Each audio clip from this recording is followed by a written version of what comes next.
அம்மா பிரேமம்மா அடியனுக்கு உத்தரவு. சிவாய நம. திருச்சிற்றம்பலம். தென்னாடுடைய சிவனே போற்றி, எந்நாட்டவர்க்கும் இறைவா போற்றி, காவாய் கனகத்திரடே போற்றி, கைலை மலையானே போற்றி போற்றி. ஐயா நாளொரு துதி பாடி ஆரம்பிக்கலாங்க ஐயா. சிவாய நம.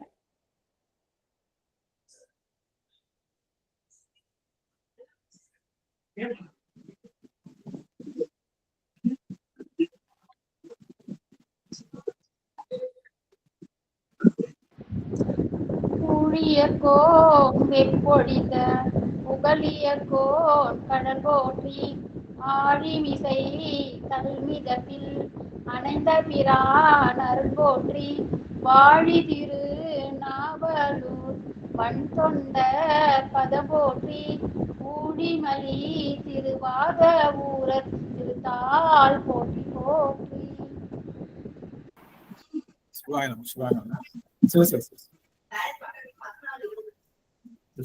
பாடல் வெல்லாம் சொக்கநாதருடைய திருவள்ளும், அங்கிற்கண்ணி மீனாட்சியுடைய திருவள்ளும், மாணிக்க வாசருடைய திருவள்ளும் ஒன்றாக சேர்த்து இந்த திருவாசக சிந்தனை அமர்வு என்ற நிலைக்களத்தை நமக்கு பரிசாக கையளிக்கின்றது. அப்பேற்பட்ட திருவள்ளையும் அடியேன் மனம் மொழி மெய்களினாலே வழிபாடு செய்கின்றேன். மேலும் இங்கு குழுமிருக்கக்கூடிய அத்துணை அடியார் பெருமக்களுடைய திருவடி தாமரைகளையும் அடியேன் செல்லுவேன் சுருக்கி மகிழ்கின்றேன். திருச்சிற்றம்பலம். சிவாய நம. சொக்கநாத வென்பான். நலம் விளைக்கும் உன் பாதத்தில் நாட வைப்பதல்லால், மலம் விளைக்கும் சோரருந்த வைத்தாய், சலம் விளைக்கும் சென்னியார், மாமதுரை செல்வா எல்லாம் வல்ல தன்னியார், சொக்கநாதா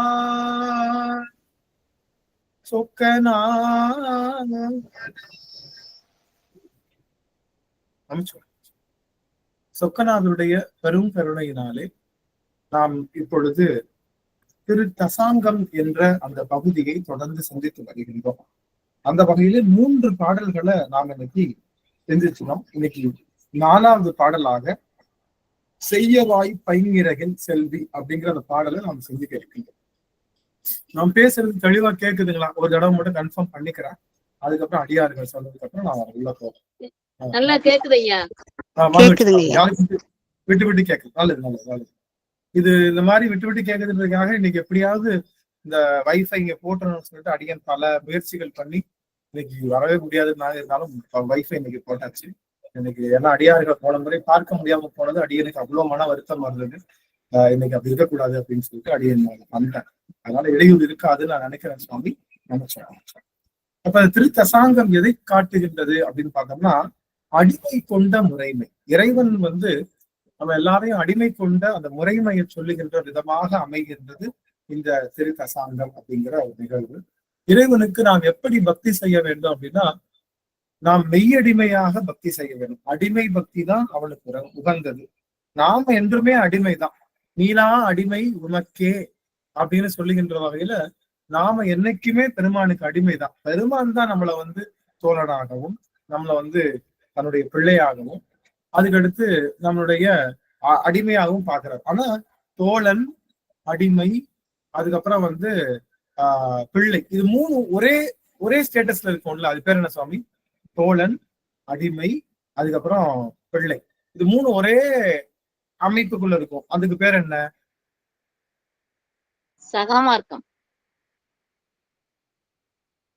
சகமார்க்கம்ன்றது தோழமையா இருக்கிறது. எல்லாரும் ஆன் பண்ணலாம். வாய்ப்பு இருக்கக்கூடிய அடியார்கள் ஆன் பண்ணலாம். நீங்க நினைச்சுவாங்க.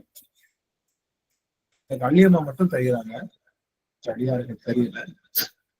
ஜானகி அம்மா தெரியுறாங்க. திருவடி வணக்கங்க. அனைத்து அடியார் திருவடிக்கும் வணக்கம். சித்ரா தேவி அம்மா, சரஸ்வதி அம்மா, சரஸ்வதி கே சூடு கடலூர் சரஸ்வதி அம்மா தர்றாங்க. சந்திரமணியன் அம்மா மற்றும் புவனா தேவி அம்மா தெரியுறாங்க.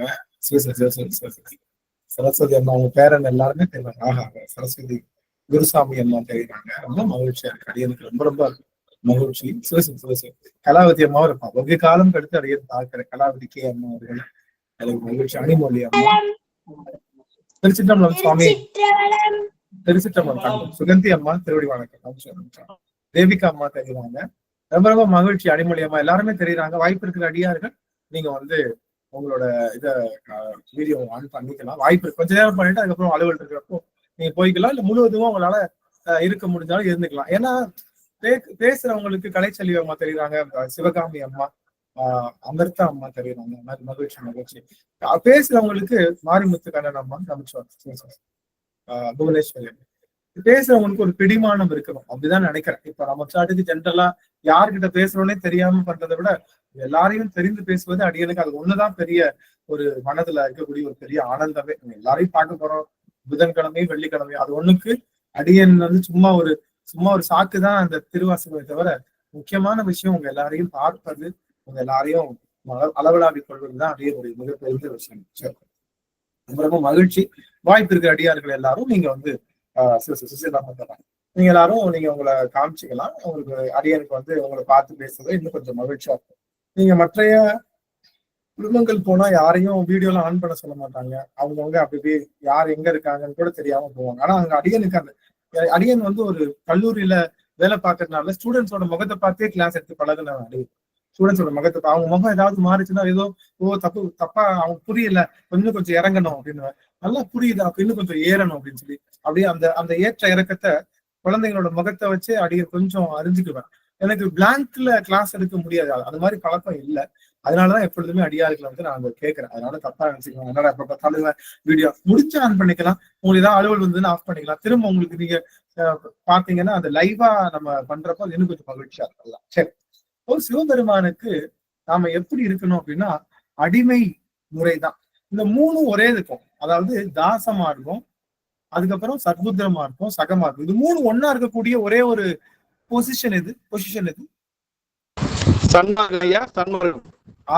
சன்மார்க்கம். அதாவது சன்மார்க்கம் என்பது நம்மளுடைய சைவத்துல என்ன பொருள்? சன்மார்க்கத்துக்கு சைவத்துல என்ன பொருள்? குரு சீடன் ஐயா. ஆஹா, அருமை. குரு சீடன். மற்ற இடங்கள்ல சன்மார்க்கம்னா என்ன நினைக்கிறாங்கன்னா இறைவனை தலைவனாகவும் தன்னை தலைவியாகவும் வச்சு நாயக நாயகி பாவனை தான் சன்மார்க்கம்னு சொல்றாங்க. ஆனா இங்க புனிதமாக சொல்லப்படுகின்றது குரு சீடன். அதை பாத்தீங்கன்னா குலாபத்துன்னு தெரியும். குலாபத்து கேள்விப்பட்டீங்களா? குலாபத்து அதை எடுத்துருக்கோம் ஏற்கனவே. இந்த குலவுதலுக்கும் குலாவுதலுக்கும் என்ன வித்தியாசம்னா கணவன் மனைவி இறைவன் ரெண்டு பேத்துக்குள்ள இருக்கக்கூடிய இன்ப நுகர்ச்சியை தான் குலவுதல்னு சொல்றோம். அதுல ஒரு விகுதி, ஒரு பெரிய நீட்டல் விகுதி போட்டோம்னா குலாவுதல் ஆகும். இந்த குலாவுதல் எதை காட்டுது அப்படின்னா இது குருவுக்கும் சீடனுக்கும் இருக்கக்கூடிய இன்ப நுகர்வு. குருவுக்கும் சீடனுக்கும் வருகின்ற இந்த இன்ப நுகர்ச்சி, ரெண்டு பேரும் அந்த இன்பத்தை பரிமாறிக்கிறாங்க இல்லையா? அது அப்போ குரு சீட உறவு என்பது கணவன் மனைவி உறவை விட மிகச்சிறந்த உன்னதமான, கணவன் மனைவிக்குள்ளேயாவது அந்த உடல் இன்பம் இருக்கும். இது அதையும் தாண்டி இருக்கக்கூடிய ஒரு உயிர் இன்பம் இருக்கக்கூடிய ஒரு உறவு. எது உயிர் இன்பம் இருக்கக்கூடிய உறவுனா அது குரு சீட உறவு தான். மித்த எல்லாத்துலயும் என்னதான் இருக்கு? உடல் இன்பம் தான் இருக்கு. நீங்க பாத்தீங்கன்னா தாய் தந்தைக்கும் நமக்கு எதுதான் கனெக்ஷன்? தாய்க்கும் தந்தைக்கும் நமக்கும் எதுதான் கனெக்ஷன்? எது கனெக்ஷன்? அன்புதாங்க ஐயா. உடல், அவங்க கொடுத்த உடல் தானே. உடல் தான். உடல்னாலதான் அவங்க தாய் தந்தை ஆகுறாங்க. நம்ம உடல் கொடுத்தனால அவங்க தாய் தந்தை ஆகுறாங்க. அப்ப அவங்களுக்கு நமக்குள்ள கனெக்ஷன் உடல் தான்.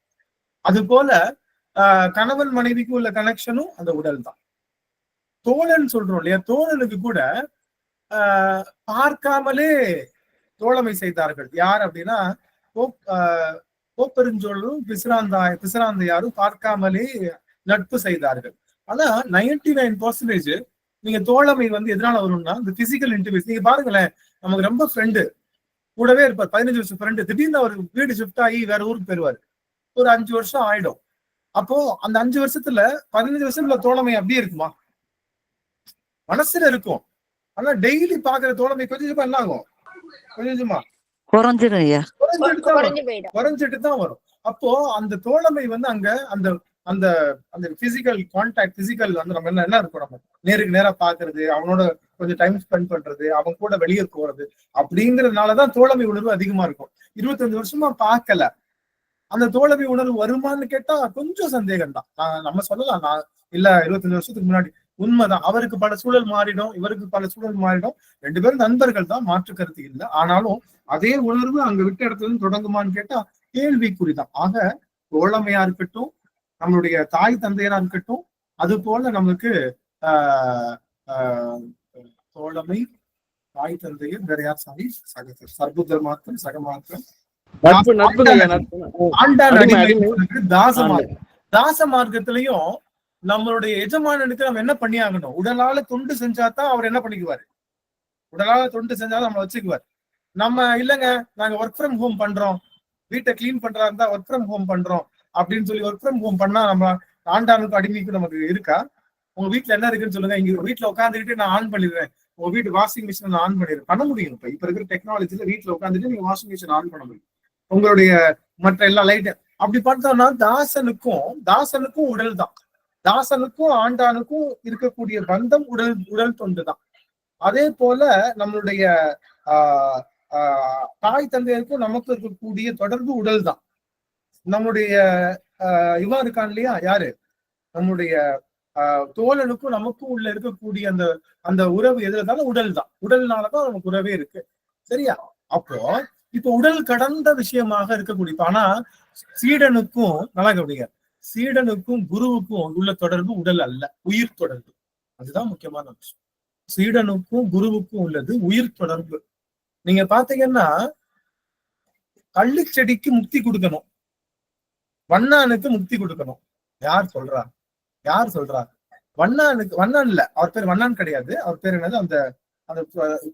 அந்த இது சுடலை எல்லாம் எரிப்பாங்க இல்லையா, அந்த தொழில் செய்யற விறகு வெட்டின்னு நினைக்கிறேன். விறகு வெட்டி உமாபதி சிவம் ஐயா. வெட்டியான் உமாபதி சிவம் ஐயா கொடுத்தாரு.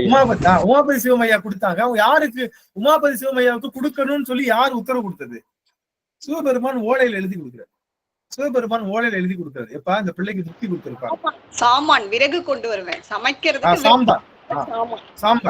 சாம்பானுக்கு முக்தி கொடுக்கணும்னு சொல்லி இவருக்கு கொடுக்கிறார். இப்ப முக்தி கொடுத்தா என்ன போயிடும்? முக்தியில என்ன இருக்காது? உடல் இருக்காது. அப்போ முக்தி கொடுத்தா உடல் இருக்காது. உடல் இல்லாம போறதுக்காகத்தான் இந்த உறவே. மித்த எல்லா உறவும் எதுக்காக? உடல் இருப்பதால பெற்ற உறவு. ஆனா குருவுக்கும் சீடனுக்கும் உள்ள உறவு உடல் இல்லாம போகிறதுக்காக வந்த உறவு. புரியுதுங்களா? குருவுக்கும் சீடனுக்கும் உள்ள உறவு உடல் இல்லாம போகணும். மித்த எல்லா உறவும் நாம தாசனா இருந்தாலும் சரி, சர்புத்தனா இருந்தாலும் சரி, தோழனா இருந்தாலும் சரி, எல்லாத்துக்கும் உடல் இருக்கணும்னு சொல்லி வருகின்ற உறவு. ஆனா சன்மார்க்கம் என்று சொல்லுகின்ற குரு சீட உறவு உடலை துறக்கின்ற உறவு. ஆக அந்த உறவுக்கு என்னன்னா உயிர் உறவு. உயிர் தான் அங்க உறவு. அப்ப உயிர் எல்லா இடத்துலயும் எப்பயுமே இருக்கும். அதனால பாத்தீங்கன்னா சாம்பான் நம்மளுடைய உமாபதி சிவம் அவருக்கு நினைச்சு பாருங்களேன். ஏன் சிவபெருமான் லெட்டர் போடுறதுக்கு முன்னாடி நீ என்ன முக்தி கொடுக்குற, நானே கொடுக்குறேன் முக்தின்னு சொல்லலாம்ல. நினைச்சு பாருங்க, நீ உங்ககிட்ட லெட்டரை கொடுத்து இவன் கொக்கு தலையில வெள்ளம் வச்சு குடிக்கிற மாதிரி இல்லாம இவன் என்ன பண்ணிருக்கான், நேரடியா நீ என்ன கொடுக்குறது? அப்படி இல்ல, சிவபெருமான் செய்து காட்டுறார். என்ன?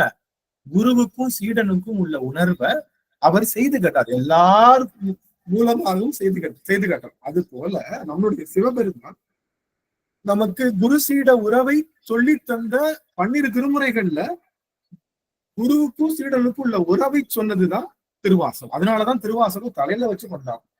மித்த இடங்கள்ல ஆண்டான் அடிமையாக, அவனை தோழமையாக, அவனை எப்படியோ அவனை ஒரு பெரிய, ஆனா குரு சீட உறவாக இறைவனை குருவாக பாவித்து எழுதிய எழுத்து வரிகளுடைய ஒரு விஷயம்தான் நம்மளுடைய இந்த திருவாசகமே.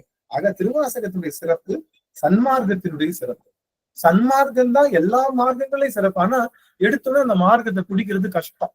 எடுத்தோடனே குழந்தை குடுகுடுன்னு ஓடிடாது. என்ன பண்ணும்? முதல்ல அவக்கணும், முதல்ல ஊறும். குழந்தை வயிற்ற வச்சு என்ன பண்ணும்? ஊறும். அதுக்கப்புறம் முட்டையை வச்சு தவக்கும். அதுக்கப்புறம் தள்ள மாதிரி கீழே விழும். அதுக்கப்புறம் என்ன பண்ணும்? தன்னாலேயே நடை ஓடும். அது போல இந்த ஊறுறது அப்படிங்கிறது தான் தாசன். முட்டையை நடக்கிறது அப்படிங்கிறது யாரு? அதுதான் சர்புத்திரன். நம்ம காலை ஊண்டி விழுந்து நடக்கிறது தான் தாசம், சகமார்க்கம். நல்ல தெளிவா நடக்கிறதுக்கு பேர் என்னது? சன்மார்க்கம். ஆக குரு சீட உறவை சொல்லுவதுதான் என்ன? நம்மளுடைய சன்மார்க்கம். நம்மளுடைய இந்த நம்மளுடைய இந்த திருவாசகமும் கூட. அப்ப இந்த திருவாசகத்தினுடைய சிறப்பு என்ன அப்படின்னு பார்த்தோம். அதே மாதிரி குரு பூர்ணிமா நம்ம பார்த்தோம் இல்லையா? நேத்து தானே குரு பூர்ணிமா இல்ல, நேத்து தான் குரு பூர்ணிமா. அதாவது குரு பூர்ணிமாவுக்கு இன்னொரு பேர் உண்டு. என்ன பேரு? புத்த பூர்ணிமா வாங்க ஐயா.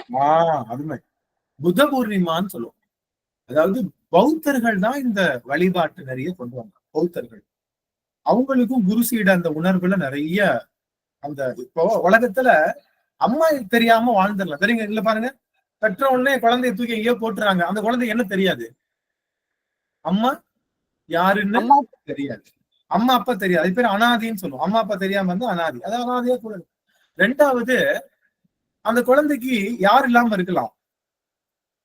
ஒரு அடிமை ஒருத்தர் வந்து அந்த குழந்தைய வேலை வாங்காம இருக்கலாம். அந்த குழந்தை அடிமையா இல்லாம இருக்கலாம். அந்த குழந்தை அடுத்து அந்த குழந்தைக்கு தோழமை இல்லாம கூட இருக்கலாம். அந்த குழந்தை வளர்ந்து வருதுன்னா அந்த குழந்தைக்கு இப்படித்தான் சாப்பிடணும்னு சொல்லித்தது யாரு வேணும்? யாரோ ஒருவர் வேணும். இப்படித்தான் ட்ரெஸ் போடணும் அப்படின்னு சொல்லி தரதுக்கு யாரோ ஒருவர் வேணும். ஆக மாதா இல்லாம கூட குழந்தை இருக்கும், பிதா இல்லாம கூட குழந்தை இருக்கும், குழந்தை தெரியாம இருக்கும். அதுக்கப்புறம் தோழன் இல்லாம கூட குழந்தை இருக்கும், அடிமை இல்லாம கூட குழந்தை இருக்கும். ஆனா யார் இல்லாம குழந்தை இருக்க முடியாது? ஒரு குரு இல்லாம உலகத்துல எந்த உயிரும் இருக்க முடியாது. நாம மட்டும் கிடையாது. ஒரு சாதாரண அந்த பூனை பாத்தீங்களா? பூனை என்ன பண்ணும்? தாய் பூனை கொஞ்சம் போல எளிய 75% சாகடிச்சிடும். சாகடிச்சுட்டு 25% மட்டும் உயிர் இருக்கும். அதை தன்னுடைய குட்டிகிட்ட கொடுத்து அது உயிரோட அது துள்ளுச்சுன்னா அதை நீ எப்படி கடிச்சு சாப்பிடணும்னு சொல்லி கொடுக்கும். அப்போ தாயே குருவாக இருந்து சொல்லி கொடுக்கறதுனாலதான் அது தெரியுது. ஆக அது அம்மா அப்பா இல்லாம குரு பிள்ளை வாழ்ந்துடலாம், தோழமை இல்லாம பிள்ளை வாழ்ந்துடலாம், ஆண்டான் அடிமை இல்லாம பிள்ளை வாழ்ந்துடலாம். ஆனா குரு இல்லாம யாருமே வாழ முடியாது, எந்த உயிர்களும் வாழ முடியாது. அப்ப குருவினுடைய தன்மை எல்லாத்துக்கும். நீங்க கேட்கலாம், அம்மா அப்பா இல்லாம எப்படி வாழ முடியும்? அம்மா அப்பா தெரியாம போயிடலாம். அதுக்காக சொல்றேன். இப்ப குழந்தைய பிறந்துட்டு கர்ணனுக்கு என்ன தெரியாது? கர்ணனுக்கு என்ன தெரியாது? தாய் தந்தை கடைசி குந்தி தேவி அம்மா யாரு அப்பா யாருன்னு தெரியாது இல்லையா? இருந்தாலும் வளரத்தானே செய்தாரு. அவங்க அம்மா அப்பா இல்லாம வளரத்தான் செய்தாரு. தோழன் வந்தான். அது மாதிரி என்ன சொல்றாங்கன்னா, தாய் தந்தையர் இல்லாம வளர்ந்துடலாம். கடவுளே இல்லைன்னு கூட சொன்னாலும் கூட, நல்லா கவனிங்க, ஒரு நிமிஷம் கவனிங்க. கடவுள் இல்லைன்னு நாத்திகம் பேசுறாங்கல்ல, கடவுள் இல்லைன்னு சொன்னா கூட கடவுள் இல்லை அப்படின்றது சொல்லித்தரதுக்கு யார் வேணும்? ஒரு குரு. கடவுள் இல்லை அப்படின்னு சொல்லித்தரதுக்கான நாத்திகம் சொல்லித்தரது கூட யார் வேணும்? ஒரு குரு வேணும். ஆக கடவுள் கூட இல்லாம வாழ்ந்துடலாம் ஒரு ஆன்மா, ஆனா யார் இல்லாம வாழ முடியாது? குருநாதர் இல்லாம எந்த ஆன்மானாலையும் வாழ முடியாது. அந்த குருநாதர் யாருன்னு நம்மளுடைய சைவ சமயம் சொல்லுதுன்னா, இந்த உடலை நீக்குவதற்காக சிவபெருமான் ஒரு உடல் எடுத்து வருவான். எப்படின்னு பாருங்க. இந்த உடலை இது நீத்துக் கொள்வதற்காக சிவம் மானுட சட்டை தாங்கி அல்லது அருள் உடம்பை தாங்கி வருவானா. உருவமில்லாத பெருமான் உருவம் தாங்கி வருகின்றவன் எதற்காக? நம்மளுடைய உருவத்தை அழிப்பதற்காக, நம்மளுடைய அந்த உடலை அழிப்பதற்காக. எவ்வளவு பெரிய பெருங்கருணை பாருங்க, பெருங்கருணை பாருங்க. அதுல எல்லாருக்கும் மானுட சட்டை தாங்கி வந்தான். ஆனா நம்முடைய மணிவாசகருக்கு மட்டும் அவனே குருவா வந்தான். எந்த மானுட சட்டையும் தாங்கல. அவன் என்ன பண்ணான்? அருள் திருமேனியை பெற்று வந்தான். எங்க அருள் திருமேனியை பெற்று வந்தான் அப்படின்னா, அதுக்கு அழகா சொல்றாரு, கருவார் சோதியிலிருந்து என்ன பண்ணான்? கருவார் சோதி அப்படின்னா, கரு அப்படின்னா எல்லா சோதி. ஆறு விகுதி எதுக்குன்னா, ஆறு எதுக்கு போடுவோம்? உயர்ந்தன்னு போடுவோம். கருவார் சோதி எல்லா உயிர்க்கும் இன்பத்தை தருகின்ற அந்த ஒளிச்சோதிக்கு கருவாக விளங்கக்கூடிய அன்னை பராசக்தி இருக்கால, கருவார் சோதி என்ன அர்த்தம்? அன்னை பராசக்தின்னு அர்த்தம். கருவார் சோதி என்பவள் அன்னை பராசக்தி. அவள் கிட்ட இருந்துதான் என்ன பண்றாரு? ஒரு பெண்ணு கிட்ட இருந்தா உடம்பு வாங்க முடியும், யாரா இருக்கட்டும். ஆனா முருகன் ஒருவன் தான் நேரடியா பெண் கிட்ட இருந்து உடல் வாங்காம சிவபெருமான் இருந்தே உடல் வாங்கி வந்தா ஒரு பெருங்கருணையாளன் முருகப்பெருமான் தான். அதனால மற்ற சிவபெருமானே என்னதான் பண்ணோம்? அவனா என்ன பண்ணோம்? அவனே ஒரு பெண் கிட்ட இருந்தா உடம்பு வாங்கி வரணும். சிவபெருமானே இறங்கி வர்றான்ல. யாருக்கு? அங்க திருப்பெருந்துறையில குருநாதா இருந்தான்ல, அது உடல் யாரோ உடல் கிடையாது, யாரோட உடல் கிடையாது, யாரோட உடலுக்குள்ள அதிர்த்து வருகின்ற உடல் கிடையாது, சிவபெருமான் அல்ல. அவனே வந்தான். அவனே எங்க வந்தான்? கருவார் சோதியில இருந்து வந்தான். இது உங்களுக்கு எப்படி தெரியும் அப்படின்னு கேட்டா, இவரே சொல்றாரு. யாரு? இவரே சொல்றாரு, மணிவாசரே சொல்றாரு. மணிவாசர் திரும்ப ஓடுறாரு, குருநாதரை பார்க்க போறாரு. எல்லாரையும் போங்க ஜோதிக்குள்ள போங்கன்னு சொல்லிட்டு இவர் நிக்கிறாரு, நில்லுப்பான்றார். நீ நில்லுப்பா, நான் உனக்கு முக்கியமான வேலை இருக்கு, நான் கிளம்புறேன் அப்படின்னு போறாரு. எங்க போறாரு? கருவார் சோதியில் கறந்து விட்டார். கருவார் சோதியில் கறந்த கள்ளமும் அப்படின்னு ஒரு வார்த்தை வரும். கருவார் சோதியில் கறந்த கள்ளமும் அப்படின்னு ஒரு வார்த்தை வரும். அப்படி என்ன அர்த்தம்? அப்ப எப்படி வந்திருப்பாரு? கருவார் சோதில வந்தாரு, கருவார் சோதிலே கரைஞ்சிட்டார். கருவார் சோதில கரைஞ்சிட்டாருன்ற டாக்குமெண்டேஷன் தான் நம்மளுடைய இதுல இருக்கு. எதுல இருக்கு? நம்மளுடைய திருவாசகத்துல கருவார் சோதியில் கரைந்து விட்டாருன்னு தான் சொல்லியிருக்காங்க. அப்ப கருவார் சோதில கரைஞ்சிருக்காருன்னா வர்றப்ப எங்க வந்திருப்பாரு? கருவார் சோதில தான் வந்திருக்கணும். அந்த வீட்டுடைய சாவி, இப்ப சரணா ஸ்டோர் இருக்கு, கடையை ஒருத்தர் பூட்டுறாரு, பூட்டி சாவி எடுத்துட்டு போறாரு, அதை மட்டும் பாக்குறோம். அப்ப நாளைக்கு யார் வந்து திறப்பா?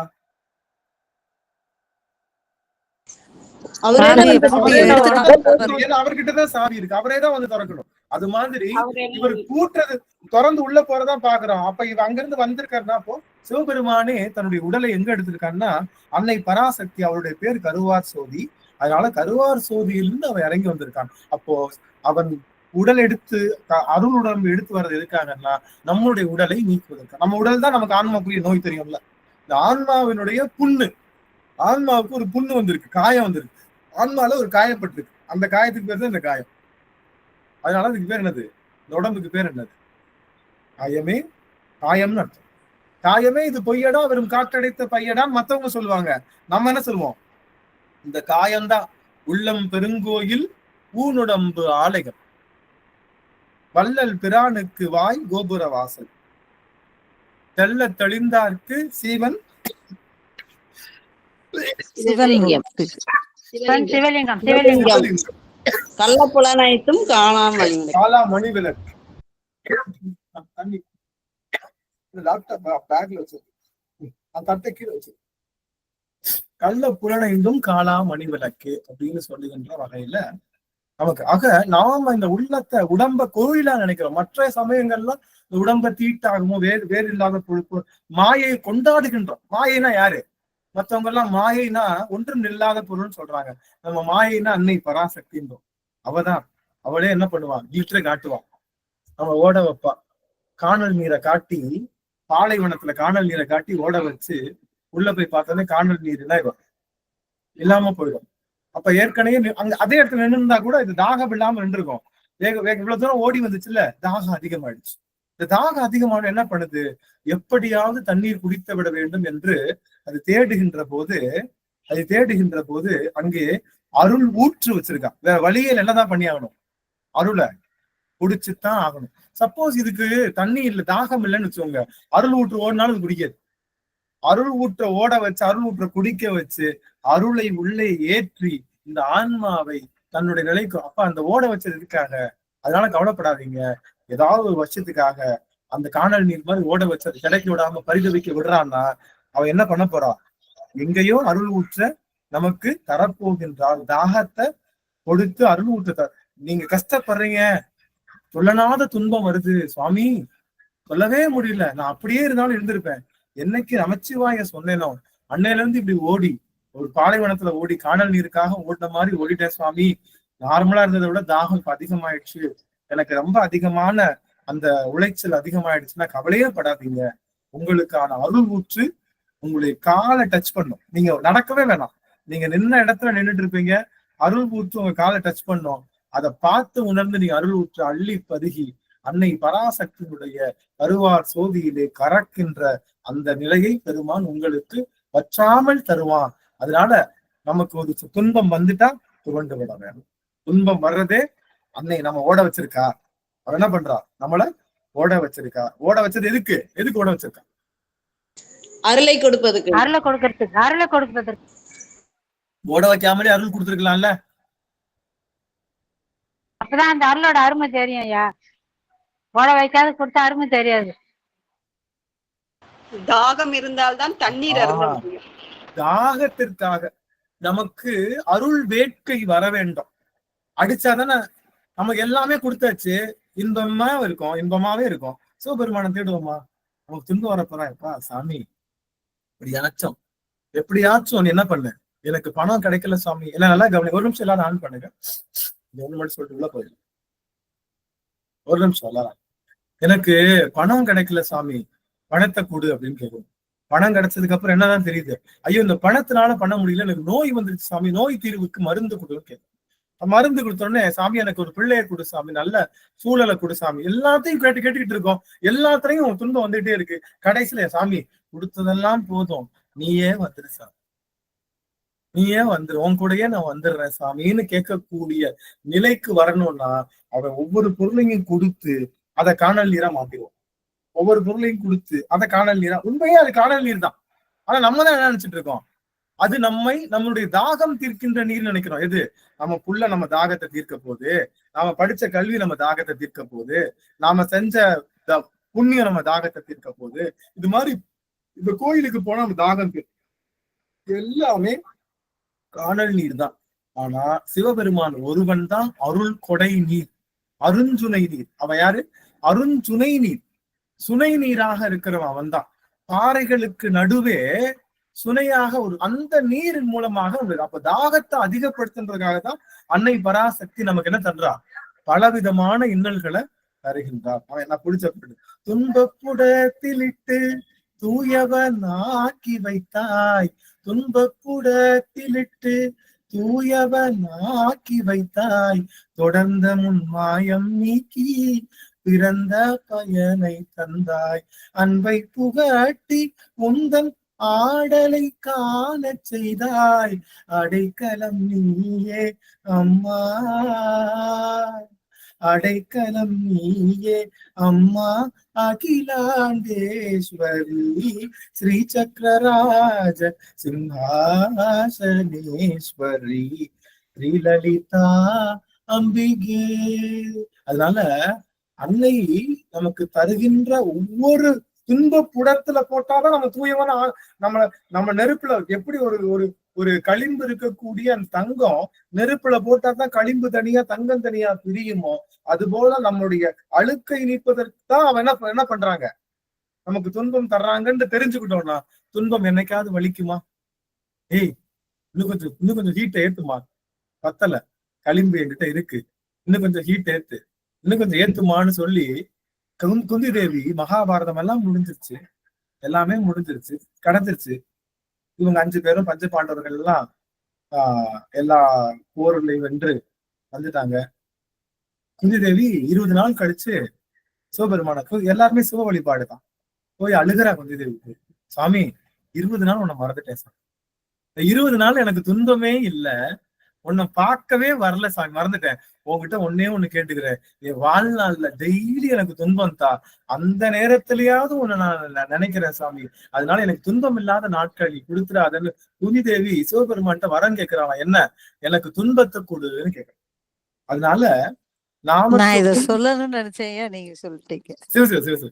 ஆக நம்மளுடைய துன்பத்தை, நமக்கு துன்பம் வருவது அப்படிங்கிறது நமக்கு பெருமான் நம்மளுடைய அருள் தாகத்தை அதிகமாப்பதற்காக. நீங்க ஒண்ணுமே இல்ல, இந்த கவனிங்களேன், துன்பம் வராம இருக்கணுமா, நல்லா கவனிங்க, எனக்கு துன்பம் வராம இருக்கணும்னா ஓடாமலே அருள் தாகத்தை நீங்க ஏத்திக்கும். ஓடுனாதான் அருள் தாகம் வரும் இல்ல, நீங்க என்ன பண்ணுங்க, ஒரே இடத்துல அமர்ந்தே சிவபெருமான் தான் என்னுடைய முழு முதற் பொருள், அவனை நான் அடையணும் அப்படிங்கிற அந்த தாக வேட்கை ஏத்திக்கிட்டீங்கன்னா உங்களை ஓட விட மாட்டா. ஏற்கனவே இந்த பிள்ளைக்கு தாகம் இருக்கு. அப்போ நமக்கு வருகின்ற துன்பத்திற்கான நிரந்தர தீர்வு எது? நமக்கு நிறைய வழி வருது, காசு இல்ல, இப்போ உறவுக்காரவங்க ஒண்ணு சொல்லிடுறாங்க, யாராவது திடீர்னு கடுஞ்சொல் பேசிடுறாங்க, திடீர்னு உடல்ல நோய் வந்தது, இது மாதிரி பல விதமான சிக்கல்கள் நமக்கு இருந்தாலும் எல்லா சிக்கலுக்கும் ஒரே தீர்வு என்ன? சிவம் ஒருவன் தான் இந்த ஆன்மாவை கடை தேற்றுகின்றவன், அவனை நான் எப்படியாவது பற்றணும்னு நினைச்சு அந்த தாகம் உங்களுக்குள்ள வந்துருச்சுன்னா இந்த பிள்ளைய ஓட வைக்க தேவையில்லைன்னு சொல்லிட்டு எந்த துன்பம் வராது, எந்த துன்பம் வராது. இதை வந்து செஞ்சு பாரு, இறைவன் சிவபெருமான நான் இன்னைக்கு எப்படியாவது அவனை பத்தி அவனை அடைஞ்சிடணும் அப்படின்னு நினைச்சு நாம பயணம், நம்முடைய உடல் மனசுக்குள்ள பயணம் பண்ணிக்கிட்டே இருக்கோம்னா உடல் எந்த துன்பத்துக்கும் ஆளாகாது. இதுதான் உடல் துன்பத்தை நீக்குவதற்கான சிறந்த உபாயம், மன துன்பத்தை நீக்குவதற்கான சிறந்த உபாயம். சிவபெருமான் ஒருவனே முழுமுதற்கு அவனை எப்படியாவது நம்ம என்ன பண்ணோம், அவனை எப்படியாவது நாம அடைஞ்சே தீரணும்ன்ற அந்த வேட்கையும் தாகமும் இந்த ஆன்மாக்குள்ள வந்துருச்சுன்னா காணல் நீர் அவ காட்டி காட்டி நம்ம ஓட விட மாட்டான். யாரு? அந்த கருவார் சோதி என்ற அன்னை பராசக்தி அவனை காணல் நீர்ல ஓட விட மாட்டா. அவனைத்தான் நம்ம தலைவனா நினைச்சுக்கணும் அப்படின்றது. அப்போ சிவபெருமான தலைவனா நினைச்சு இருக்கு. என்னதான் சீடன் இருக்கான குருவுக்கும் சீடனுக்கு சீடன் குருநாதர் எப்படி பார்க்கணும்? சீடன் குருநாதரை எப்படி பார்க்கணும்? சிவபெருமான நினைச்சு பாக்கணும் ஐயா. சிவமா நினைச்சு பாக்கணும். சிவமா நினைக்கணும். தோழமையா பாக்கணுங்கய்யா. சாமி தோழமையா பாக்கணும். தோழமையா. ஐயா ஐயா கை கட்டி அடிமையா பாக்கணும் ஐயா. ஐயா கை கட்டி அடிமையா பாக்கணும் ஐயா. அருமை அருமை. நாம செய்ய வேண்டியது அடிமை தொண்டுதான். யாராங்கன்னா அந்த அவருக்கு நம்ம என்னதான் பண்ணணும்? குருநாதர் மேல தோல்ல கையப்படக்கூடாது. என்ன குருநாதரா இருக்கட்டும், நம்ம என்ன பண்ணக்கூடாது? குருநாதர் தோல்ல போய் கையப்படக்கூடாது. குருநாதருடைய திருமுக தரிசனம் கூட நமக்கு தேவையில்லை. என்ன பண்ணணும்? கீழே குடிந்து திருவடியை மட்டும் பார்த்துட்டே இருந்தா போதும், வேற எதுவுமே தேவை. குருநாதர் நிமிர்ந்து பார்க்க வேண்டிய அவசியம் கூட இல்லை. அதனாலதான் குருநாதரை குனிஞ்சு கை கட்டி வாய்ப்பு வச்சு கடைசி வரைக்கும் அப்படிதான். குருநாதர் எப்படி இருப்பாரு கூட தெரியாதான். நினைச்சு பாருங்க, சீடர்களுக்கு குருநாதர் முகம் எப்படி இருக்குன்னு தெரியாது. குனிஞ்சு காலை மட்டும்தான் பார்த்து 15 வருஷமா தொண்டு செய்வாங்க. எந்த தொண்டுலையும் நிமிர்ந்து பார்க்க மாட்டாங்க. குருநாதர் எப்படி இருப்பாருன்னு தெரியாது. அப்படிப்பட்ட தொண்டு செய்த திருக்கூட்டம் நம்மளுடைய திருக்கூட்டம். மெகஸ்தனிஸ் அப்படின்னு ஒருத்தர் இந்தியா முழுக்க சுத்தி பார்த்தாராம். பார்த்துட்டு எழுதுறாரு. என்ன எழுதுறாருன்னா, இந்தியால ஒரு பிச்சைக்காரங்க கூட இல்லைன்னு எழுதுறாரு. யாருமே பிக்ஷை எடுக்கல. ஏன் பிக்ஷை எடுக்கல அப்படின்னா, நமக்கு எப்ப வேலை கிடைக்காது? நமக்கு அந்த ஸ்கில் செட் ஒத்து வரல. இப்ப நான் இருக்கேன், நான் இன்ஜினியரிங் முடிச்சிருக்கேன், எனக்கு பிடிக்கவே இல்லை. பட் எனக்கு மியூசிக் இன்ட்ரெஸ்ட். இன்ஜினியரிங் தான் நான் படிக்கிறேன், மியூசிக் இன்ட்ரெஸ்ட். இன்ஜினியரிங் படிச்சு முடிச்சுட்டேன். யாராவது அதுல கேள்வி எனக்கு பதில் தெரியுமா? எனக்கு வேலை கிடைக்குமா? அதுல அந்த திறமையா இல்லைன்னா நமக்கு கிடைக்காது, வேலை கிடைக்காது இல்ல. அப்போ எனக்கு எது தெரியுமோ அதை நான் கல்டிவேட் பண்ணாதான் நான் முன்னேற முடியும். குருநாதர் வேலை அதுதானே. குருநாதர் என்ன பண்ணுவாரு? எல்லாருக்கும் எல்லாம் சொல்லி கொடுத்துட மாட்டாரு. 10 வருஷமா வேலை பார்க்க விடுவாரு. இந்த பிள்ளைக்கு எது வரும்னு தெரியும். இந்த பிள்ளைய பார்த்தாலே உனக்கு இதுதான் வரும். அப்படியே மியூசிக் வரும், நீ போயிட்டு மியூசிக்குள்ள போயிட்டு மியூசிக் மட்டும் கத்துருவாங்க பிள்ளைக்கு. இந்த பிள்ளைய காத்து உனக்கு வில்லு தான் வரும், வில்வத்துக்கு போன்னு. அப்ப யாருக்கு எது வருமோ அதை கத்து கொடுத்தனால அவங்க எக்ஸ்பர்ட் ஆகிக்கிட்டே தான் இருப்பாங்களே தவிர அதுல இருந்து குறைய மாட்டாங்க. யாரும் யார்கிட்டையும் யாசகம் தர மாட்டார்கள். ஆனா இப்ப என்ன ஆயிடுச்சு? குருகுலம் கட் ஆயிடுச்சு. அதனாலதான் என்ன பண்ணாங்க? வெள்ளக்காரன் பார்த்தான், நடக்கவே நடக்காது. இந்த ஊரை கூறு போடணும்னா என்ன பண்ணணும்? முதல்ல குருகுல கல்விய நீக்கணும். எல்லாரும் என்ன பண்ணணும்? ஆப்போசிட்டா குருநாதர் இருக்கிற இடத்துக்கு யார் வரணும்? சீடர்கள் வருவாங்க. மாத்து சீடர்கள் இருக்கிறது யாரு போகணும்? குருநாதருடைய அந்த குருநாதருக்கு என்னது? குருநாதருக்கு எது சாமி கொடுப்போம்? குருநாதருக்கு என்ன கொடுப்போம்? குருதட்சணை கொடுக்க மாட்டோம். குருநாதருக்கு காசா கொடுப்போம். குருநாதர் காசு கொடுப்போமா? அவங்க பணிவிட கனிகள் கொடுப்போம், பணிவிடை செய்யுது. பாதத்துல பணிஞ்சு விடுவோம் ஐயா. அருமை அருமை. நிறைய வார்த்தைகள் நல்ல, எல்லாமே நல்லா நினைச்சு சந்தோஷம். குருநாதருக்கு இவ்வளவு செய்யறீங்க நினைச்சு. குருநாதருக்கு என்ன கொடுத்தோம் அப்படின்னா, சம்பு என்று சொல்லுகின்ற அரிசியையும் அலம் என்று சொல்லுகின்ற உப்பையும் கொடுத்தோம். அதுதான் குருநாதர் கொடுக்க வேண்டிய பொருள். அதனாலதான் சம்பு கூட்டலாம் என்னது? சம்பளம். முத சம்பளம் பெற்றவர் யாருதான்? குருநாதர் தான். குருநாதருக்கு என்ன கொடுப்பாங்க? அரிசியும் உப்பும் கொடுப்போம். அதுதான் குருநாதருக்கு தருகின்ற தட்சணை. காசு கொடுக்கறதோ கனிகள் கொடுக்கறதோ இல்ல. ஒரு காலத்துல அப்படிதான் கொடுத்தோம். குருநாதருக்கு நாம கொடுக்கக்கூடிய பொருள் என்னன்னா சம்பு கூட்டலம் சம்பளம். அதுதான் கொஞ்ச நாள் கழிச்சு என்னவாயிடுச்சு? முத சம்பளம் வாங்கினது யாருதான்? முத காசு சம்பளம் வாங்கினது யாருதான்? டீச்சர் தான். டீச்சர் இன்னைக்கு சொல்றோம் டீச்சர். முத டீச்சருக்கு தான் முத சம்பளம் வந்தது. சம்பளம்ன்றது காசா மாறினது யார் காலத்துல? வெள்ளைக்காரன் காலத்துல. அது சம்பு கூட்டலாம் அரிசியும் உப்பாவுமாவே இருந்தது. அதுதான் இருந்தது. அரிசி உப்பு இருக்குல்ல, அதை வச்சுக்குவாரு. ஃபுல்லா அரிசி உப்பா தான் இருக்கும். அவருக்கு என்ன தேவையோ அதை உப்பு கொடுத்து வாங்கிக்குவாரு, அரிசி கொடுத்து வாங்கிக்குவாரு. புரியுது? நாம கொடுக்குற சம்பளம் தான். குருநாதருக்கு திடீர்னு கேப்ப வேணும், நெல்லு திடீர்னு எண்ணெய் வேணும், 2 மரக்காய் அள்ளி போட்டு அவர்கிட்ட கொடுத்து நான் எண்ணெய் வாங்கிட்டு வைப்பான்னு வாங்கி வச்சுக்குவார். அவருக்கு தேவைப்படும். ஆனா அவர் என்னைக்கு குருநாதர் வீட்டுல என்ன எரியாது, அடுப்பு எரியாது. எப்பொழுதுமே பிள்ளைங்க பிச்சை எடுத்துட்டு வந்து கொடுக்குற சாப்பாடு ஏன்னா குருநாதர் சிந்தனை அடுப்பு பத்த வச்சு அந்த பானையில கஞ்சி காய்ச்சுற அளவுக்கு மைண்ட் போகாது. அவர் சிந்தனை முழுக்க இந்த பிள்ளை என்ன பண்ணணும், இந்த பிள்ளைக்கு என்ன வருது, அந்த பிள்ளைக்கு என்ன வருது, அது எதுல எக்ஸ்பெக்டா இருக்கு, அந்த என் சிந்தனை தான் இருக்கும். அதனால குருநாதருக்கும் குரு பத்தினிக்கும் என்ன கிடையாது, சமையல் செய்வதற்கு கூட நேரம் கிடையாது. முழுவதுமா பிக்ஷை எடுத்தீங்க, சாப்பாடு வாங்கி கொடுப்பாங்க, சாப்பிட்டுட்டு அடுத்த வெளியே போயிட்டு சாப்பாட்டுக்கு முக்கியத்துவம் கொடுக்க மாட்டேன் குருநாதர். ஃபுல்லா அறிவுதான். அப்படித்தான் இருந்தது நம்மளுடைய குருகுல. அதை உடைச்சு இன்னைக்கு என்ன பண்ணிட்டோம், இன்னைக்கு யாருக்கு எது வராதோ அந்த கல்வியை புகுத்தி அதுக்கு அது பிடிக்காதுன்ற பிள்ளை அதை போய் படிக்க வச்சு அதை போய் இடத்துல பார்த்தா அது என்ன பண்ணும், அங்க போய் கப்பணும், கடைசி என்ன ஆயிடும், அந்த வேலையை விட்டு அனுப்பிச்சிருவாங்க. அது என்ன பண்ணும், ரோட்ல நின்று பிச்சைதான் எடுக்கும். அதனாலதான் பிக்ஷை பெருந்திருக்கு. புரியுதுங்களா? அப்போ அப்படிப்பட்ட ஒரு பெரிய ஒரு நிலைப்பாடு நம்மளுக்கு. அப்போ குரு இவ்வளவு நேரம் சொன்னது இருக்காங்கன்னா குருவினுடைய ஒரு தன்மையை சொல்றது. புத்த பூர்ணிமா அப்படிங்கிறது சைவர்கள் கொண்டாடுவது கிடையாது, அது தெரிஞ்சுக்கணும். அதான் நிறைய இடங்கள்ல பௌத்தத்தினுடைய தாக்கம் இங்க பதிஞ்சிருச்சு. ஒரு நிமிஷம் கவனிங்க. நிறைய இடத்துல சைவத்துல பௌத்தத்தினுடைய தாக்கம் பதிஞ்சிருச்சு, பௌத்தத்துல சைவத்தினுடைய தாக்கமும் பதிஞ்சிருச்சு. 2 பேரும்.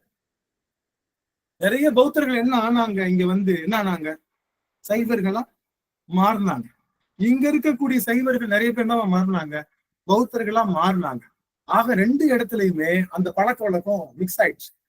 அதனாலதான் புத்த பூர்ணிமாவையும் நம்ம செலிப்ரேட் பண்றோம். புத்த பூர்ணிமா நம்மளுடைய மத சம்பிரதாயம் கிடையாது. நமக்கு குரு வழிபாடு அப்படிங்கிறது வந்து என்னன்னா நம்மளுடைய நாயன்மாருடைய குரு பூசை தான். நாயன்மாருடைய குரு பூசை தான் நம்மளுடைய குரு வழிபாடு. குருவுக்கு என்று தனி வழிபாட்டு நாட்கள் நமக்கு கிடையாது. ஆனா தப்பு இல்லை, அதுக்காக நானே அனுப்பிச்சேன் இல்லையா, அந்த வழக்கம் நம்ம இங்க வைக்கிறனால ஏதாவது தப்ப, குருவை வழிபாடு செய்யணும்னு ஒரு நாள் இருக்கு, தப்பா? தப்பு இல்லை, வழிபாடு செய்யலான்றதான் அடியும், அதனால தவறு இல்லை. ஆனா அந்த மரபு சைவ மரபு அல்லன்றதை நான் சொல்லணும். அது சொல்லணும்ல, அது புத்த பூர்ணிமா, அது பேரே புத்த பூர்ணிமா. பௌத்தர்கள் செய்த குரு வணக்கம் நாள் தான் புத்த பூர்ணிமா. எப்பயுமே நிறைமதியில, நல்லா கவனிங்க, நிறைமதி என்று சொல்லுகின்ற பௌர்ணமியில இந்த ஆன்மா மிகச்சிறந்த விழிப்பு நிலையில இருக்கும். இந்த ஆன்மா நார்மலாவே மிகச்சிறந்த அதனாலதான் பௌர்ணமி என்ன பண்ண சொல்லுவாங்க, கிரிவலம் போக சொல்லுவாங்க. பௌர்ணமியில ஏன் கிரிவலம் போறோம், அந்த கிரிவலம் போகின்ற போது அந்த ஆன்மா முழு பூரண சந்திரனுடைய, எப்படி சந்திரன் முழுமையா இருக்கும் அந்த ஆன்மாவோட அறிவு முழுமையா இருக்கும். முழுமையான அறிவு இருக்கிறப்ப அந்த அறிவுல என்ன புகுத்திடணும், என்ன புகுத்திடணும், நீங்க தான் சொல்லணும். சிவத்தை போகுது, சிவத்தை போகுது, சிவத்தை பூத்த அருமை, சந்திராம அருமை. இந்த முழுமையான அறிவு இருக்கிறப்ப அதுக்குள்ள சிவத்தை பூத்திடணும். அப்பதான் சிவத்தை கெட்டியமா புடிச்சுக்கணும். அதனாலதான் பௌர்ணமி நாள்ல கிரிவலம் போகணும்னு சொல்றது, பௌர்ணமி நாள். அதனால இந்த பௌத்தர்கள் என்ன பண்றாங்கன்னா அந்த நிறைமதி நாள்ல குருவு கிட்ட போனா குருவினுடைய அந்த முழுமுதல் சொல்லு, உங்களுக்கு ஒரு பாட்டு வரல, ஐயோ அந்த பாட்டு மனப்பாடமே ஆக மாட்டேங்குன்னு நினைச்சா பௌர்ணமி அன்னைக்கு அதை ட்ரை பண்ணீங்கன்னா உங்க பாட்டு மனப்பாடம். உங்களுக்கு ஒரு கணிதம் வரல, பிள்ளைங்க சரியா படிக்க மாட்டேங்குது, பௌர்ணமி அன்னைக்கு அதை சொல்லி கொடுத்தீங்கன்னா கச்சுன்னு பிடிச்சுக்குவாங்க. ஏன்னா அந்த தன்மை, அந்த ஆன்மாவுடைய கிரகிக்கக்கூடிய தன்மை அதிகமா இருக்கும் அந்த நாள்.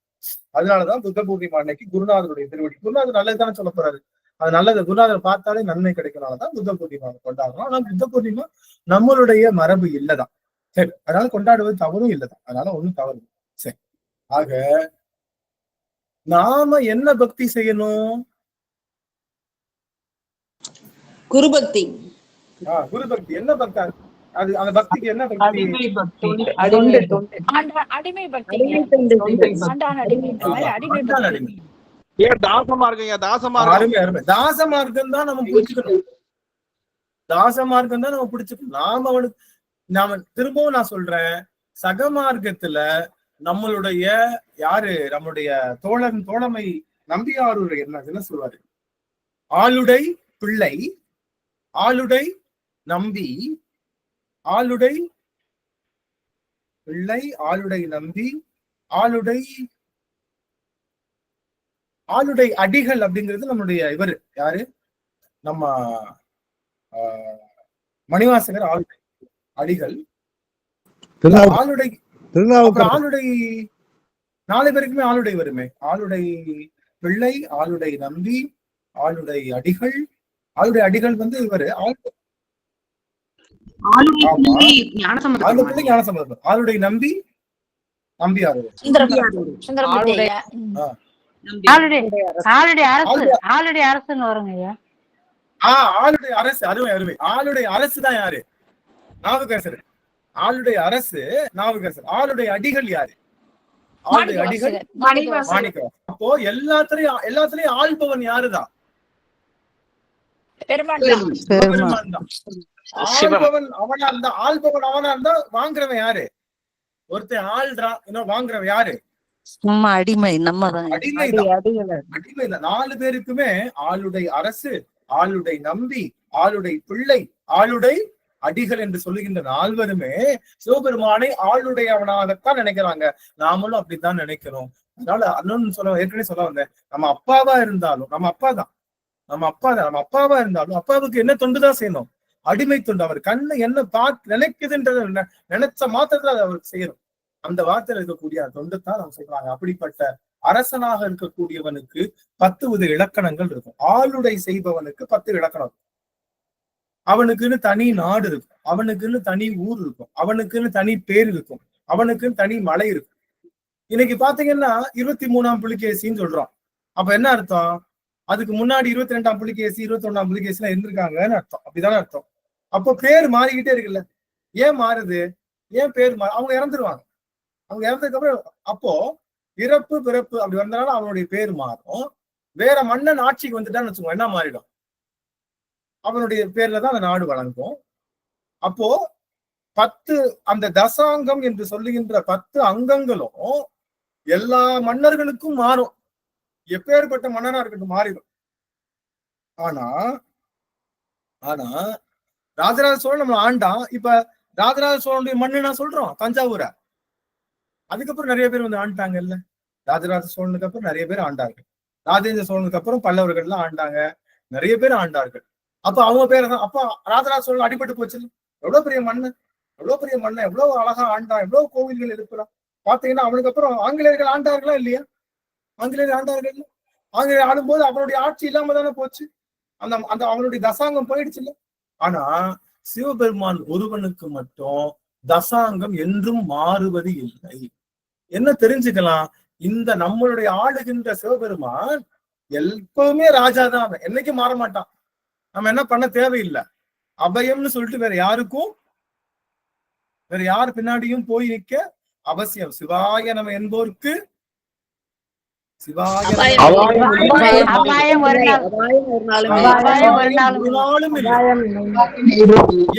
ஏன் அப்படி இல்ல? ஏன் அவன்தான் அரசன். அதனால அவனை நாம அரசனாக எடுத்திருக்கோம். நம்ம சொல்லுகின்ற தசாங்கம் சிவபெருமானுக்கு ஒரு நாளும் மாறாத ஒருவன், மாறாத திருத்தசாங்கம் இது மட்டும்தான். இந்த திருத்தசாங்கம் மூலமா என்ன தெரிஞ்சுக்கலாம்? சிவபெருமானுக்கு அடிமையா இருந்தா தப்பிச்சுக்கலாம். எதிலும் தப்பிச்சுக்கலாம், எல்லாத்திலும் தப்பிச்சுக்கலாம். உலக துன்பத்திலிருந்து தப்பிச்சுக்கலாம். அதை தாண்டி இருக்கக்கூடிய உயிர் துன்பத்திலிருந்து தப்பிச்சுக்கலாம். எல்லாத்துக்கும் அருமருந்து அவனை தலைவனாக கொள்வதுதான் மருந்து. எது? விண்ணுக்கு ஒரு மருந்தை வேத விழுப்பொருளை கண்ணுக்கு இனியானை பாடி கசிந்து உள் உருகுவனே. அப்போ விண்ணுக்கு ஒரு மருந்து தாவா. அந்த மருந்த நாம எடுத்துக்கிட்டோம் அப்படின்னா இந்த ஆன்மாவுக்கு சிறப்பு. ஆக பாட்டு பாடலாம். 4வது பாட்டு செய்யவாய் பைங்கிரகின் செல்வி. யாராவது பாடுங்க சுவாமி, அடியார்கள் விண்ணப்பிக்க.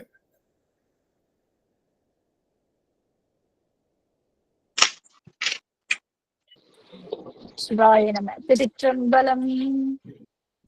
சார் அள்ளியம்மா பாடுங்க. திருச்சிற்றம்பலம். சிவா பாடுங்க அள்ளியம்மா. செய்யவாய் பைஞ்சிறகின் செல்வி நம் சிந்தை சேர் ஐயன் பெருந்துரையானாருரையாய் கையலாய் வான் வந்த சிந்தை மலங்கழுவ வந்திழியும் ஆனந்தம் காணுடையானாரு. திருச்சிற்றம்பலம். அம்மா பாடல, இன்னொருத்தவங்க யாரும் விண்ணப்பிக்கலாம். சிவாய நமங்கய்யா. செய்யவாய் பைங்கிரையில் செல்வி நம் சிந்தை சேர் ஐயன் பெருந்துரையான் ஆருரையாய் தையலாய் வான் வந்த சிந்தை மலங்கழுவ வந்தெழியும் ஆனந்தம் காணுடையானாரு. திருச்சிற்றம்பலம். நன்றிங்கய்யா. அருமை அருமை. இன்னும் ஒருவர் விண்ணப்பிக்கலாம், எவரேனும்.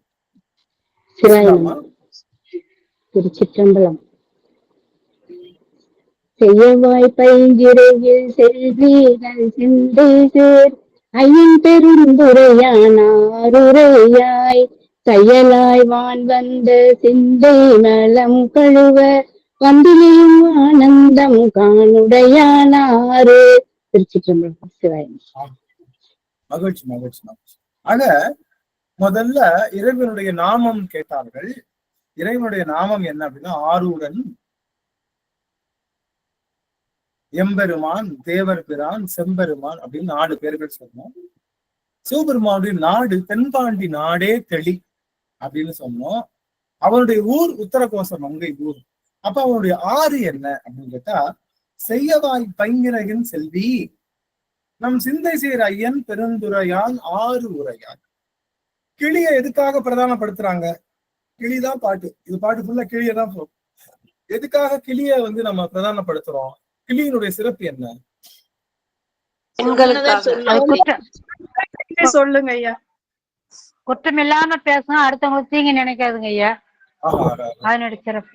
ஆகா, ஏதமிழா இன்சொல் மரகதம். அதுக்கு கிளி எப்படி குற்றமில்லாத சொல்லும், யாருக்கும் கடுமையான சொல்லாது, இனிமையான. அப்போ யாரெல்லாம் குற்றமில்லாத சொல்கின்றோமோ, யாரெல்லாம் எல்லாருக்கும் இனிமையான சொல்களை சொல்கின்றோமோ, அவர்கள் எல்லாம் அன்னை மீனாட்சியினுடைய கரத்திலே இருக்கின்ற கிளிக்கு ஒப்பாவார்கள். அப்போ நாம அவருக்கான கிளியா இருக்கணும். அன்னை மீனாட்சி கோயிலுக்கு போயிட்டு அவளை பாக்குறோம், பார்த்துட்டு வந்துடுறோம். ஆனா கிளி மட்டும் என்ன பண்ணுது? அவ கையிலேயே நின்றுட்டு அவளை பார்த்துட்டே அழகா அப்படியே அவ கூடயே இருக்கு இல்லையா? அந்த நிலை பெறுவதற்கு அந்த கிளி செய்த பெரிய தவம் என்ன அப்படின்னா, அது இன்சொல் பேசும். அது எப்பொழுதும் ஏதமில்லா குற்றமில்லாத சொல்லையே சொல்லும். அதனால நாம அந்த கிளியினுடைய நிலையை பெற வேண்டும் அப்படின்னு அதையும் பார்த்தோம்.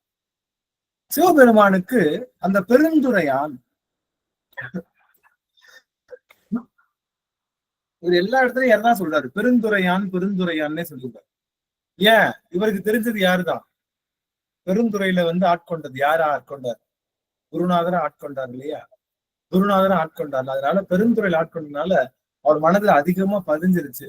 இவர் எங்க போவாரு? தில்லைக்கு போனாலும் என்னதான் பாடுவாரு? பெருந்துரையானத்தான் பாடுவார். தில்லைக்கு போனாலும் பெருந்துரையான் தான். எந்த தளத்துக்கு போனாலும் பெருந்துரையானத்தான் பாடுவாரு. ஏன்னா குருநாதரை என்றும் மறவாத நிலை உடையவர் நம்முடைய.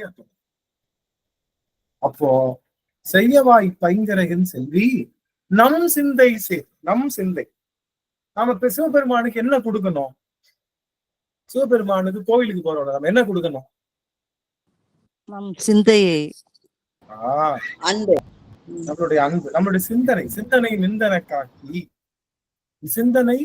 காட்சி கண் இமைகள் நின் திரு பாத போது காட்டி வந்தனையும் மலர்க்கே ஆக்கி வாக்கு உன்மணி வார்த்தை காக்கி ஐம்புலன்கள் ஆற தந்த அப்படிங்கிற பாடல் வரும் இல்லையா? அது மாதிரி சிவபெருமானுக்கு என்ன கொடுக்கணும்? சிந்தையை கொடுக்க வேண்டும். நம்ம என்ன பண்ணுவோம்? கோயிலுக்கு போனா மனசு எங்கேயோ இருக்கும். சாமி கொண்டு போய் பூஜை தட்டு, அவனுக்கு மாலை எல்லாம் கொடுப்போம். ஆனா நம்ம மனசு மட்டும் எங்க இருக்கும்? ஐயோ, கேஸ் ஆஃப் பண்ணாமோ ஆஃப் பண்ணாரு, வீடை சரியா பூட்டுறமோ பூட்டுறது, யாருக்கு என்ன ஆகும், பிள்ளை வந்துருமோ, இப்ப பேத்திய போய் ஸ்கூல்ல கூட்டணுமே, இப்ப என்ன பண்ணுது, திடீர்னு ஸ்கூல் இப்ப லீவுன்ட்டாங்க. ஏதோ ஒரு சொல் நம்ம என்ன பண்ணிடுது, நம்ம சிந்தனையை அவன்கிட்ட இருந்து எடுத்துருது. அது கிடையாது. அவன் கேட்கறது சிந்தனை. நம்ம அவன் கோயிலுக்கு போகணும்னு அவன் நினைக்கல. கோயிலுக்கு போறதே சிந்தனை அவன்கிட்ட இருக்கணுன்றக்காகத்தான் கோயில்ல வச்சிருக்கோம் நம்ம சாமியை. வீட்டுல இருந்தா நமக்கு அந்த வராது. அதனால சிந்தனை தான் நமக்கு என்ன பண்ணும், அவனோட சேர்க்கணும். அதனாலதான் சொல்றாரு, செய்யவாய் பைங்கரகின் செல்வி என்ன நம் சிந்தை சேர் ஐயன். நம்முடைய சிந்தையில இருக்கக்கூடிய ஐயன். ஐயன்னா யாரு? ஐயன்னா அர்த்தம் ஐயன் தான். ஐயன் என்ன? தலைவன் தலைவன் ஐயா தலைவன். ஆமா, ஐயன்னா தலைவன் ஒரு பேரு, அப்பான்னு ஒரு பேரு. அவன் தான் எல்லாத்துக்கும் பிரதானமானவன். ஐயன்ற வார்த்தைக்கு இவ்வளவு இருக்கு. ஐயன் தான் சொல்லுவான், அப்பாவை ஐயன் தான் கூப்பிடுவான் ஒரு காலத்துல. ஐயன் அப்படி, அப்பாவை ஐயன் அப்படின்னு சொல்லி. ஐயா அப்படின்னு ஐயான்னு ஐயன் தான். ஐயா இல்ல, ஐயன்னா அப்பா. ஐயா ஐயான்னா தெரியாதவங்க. ஐயன் அப்படின்னு சொல்லக்கூடிய மரபு யாரு? தந்தையை ஐயன்னு சொல்லக்கூடிய மரபு. அதனால ஐயார் அப்பன். ஐயனும் அவன் தான், அப்பனும் அவன் தான். அப்போ அப்படி இருக்கக்கூடிய அந்த ஐயன் பெருந்துரையான் ஆறுரையாய். அவனுடைய ஆறு எது? ஏன்னா ஒரு ராஜாவுக்கு என்ன வேணும்? கண்டிப்பா என்ன வேணும்? மக்களை தாகத்திலிருந்து தீர்ப்பதற்காகவும், உணவு பொருள் இருப்பதற்காகவும், செழிப்பா இருக்கிறதுக்காகவும், மக்களை வளமா வைத்துக்கிறதுக்காகவும் அவனுக்கு என்ன வேணும்? ஒரு ஆறு தேவை.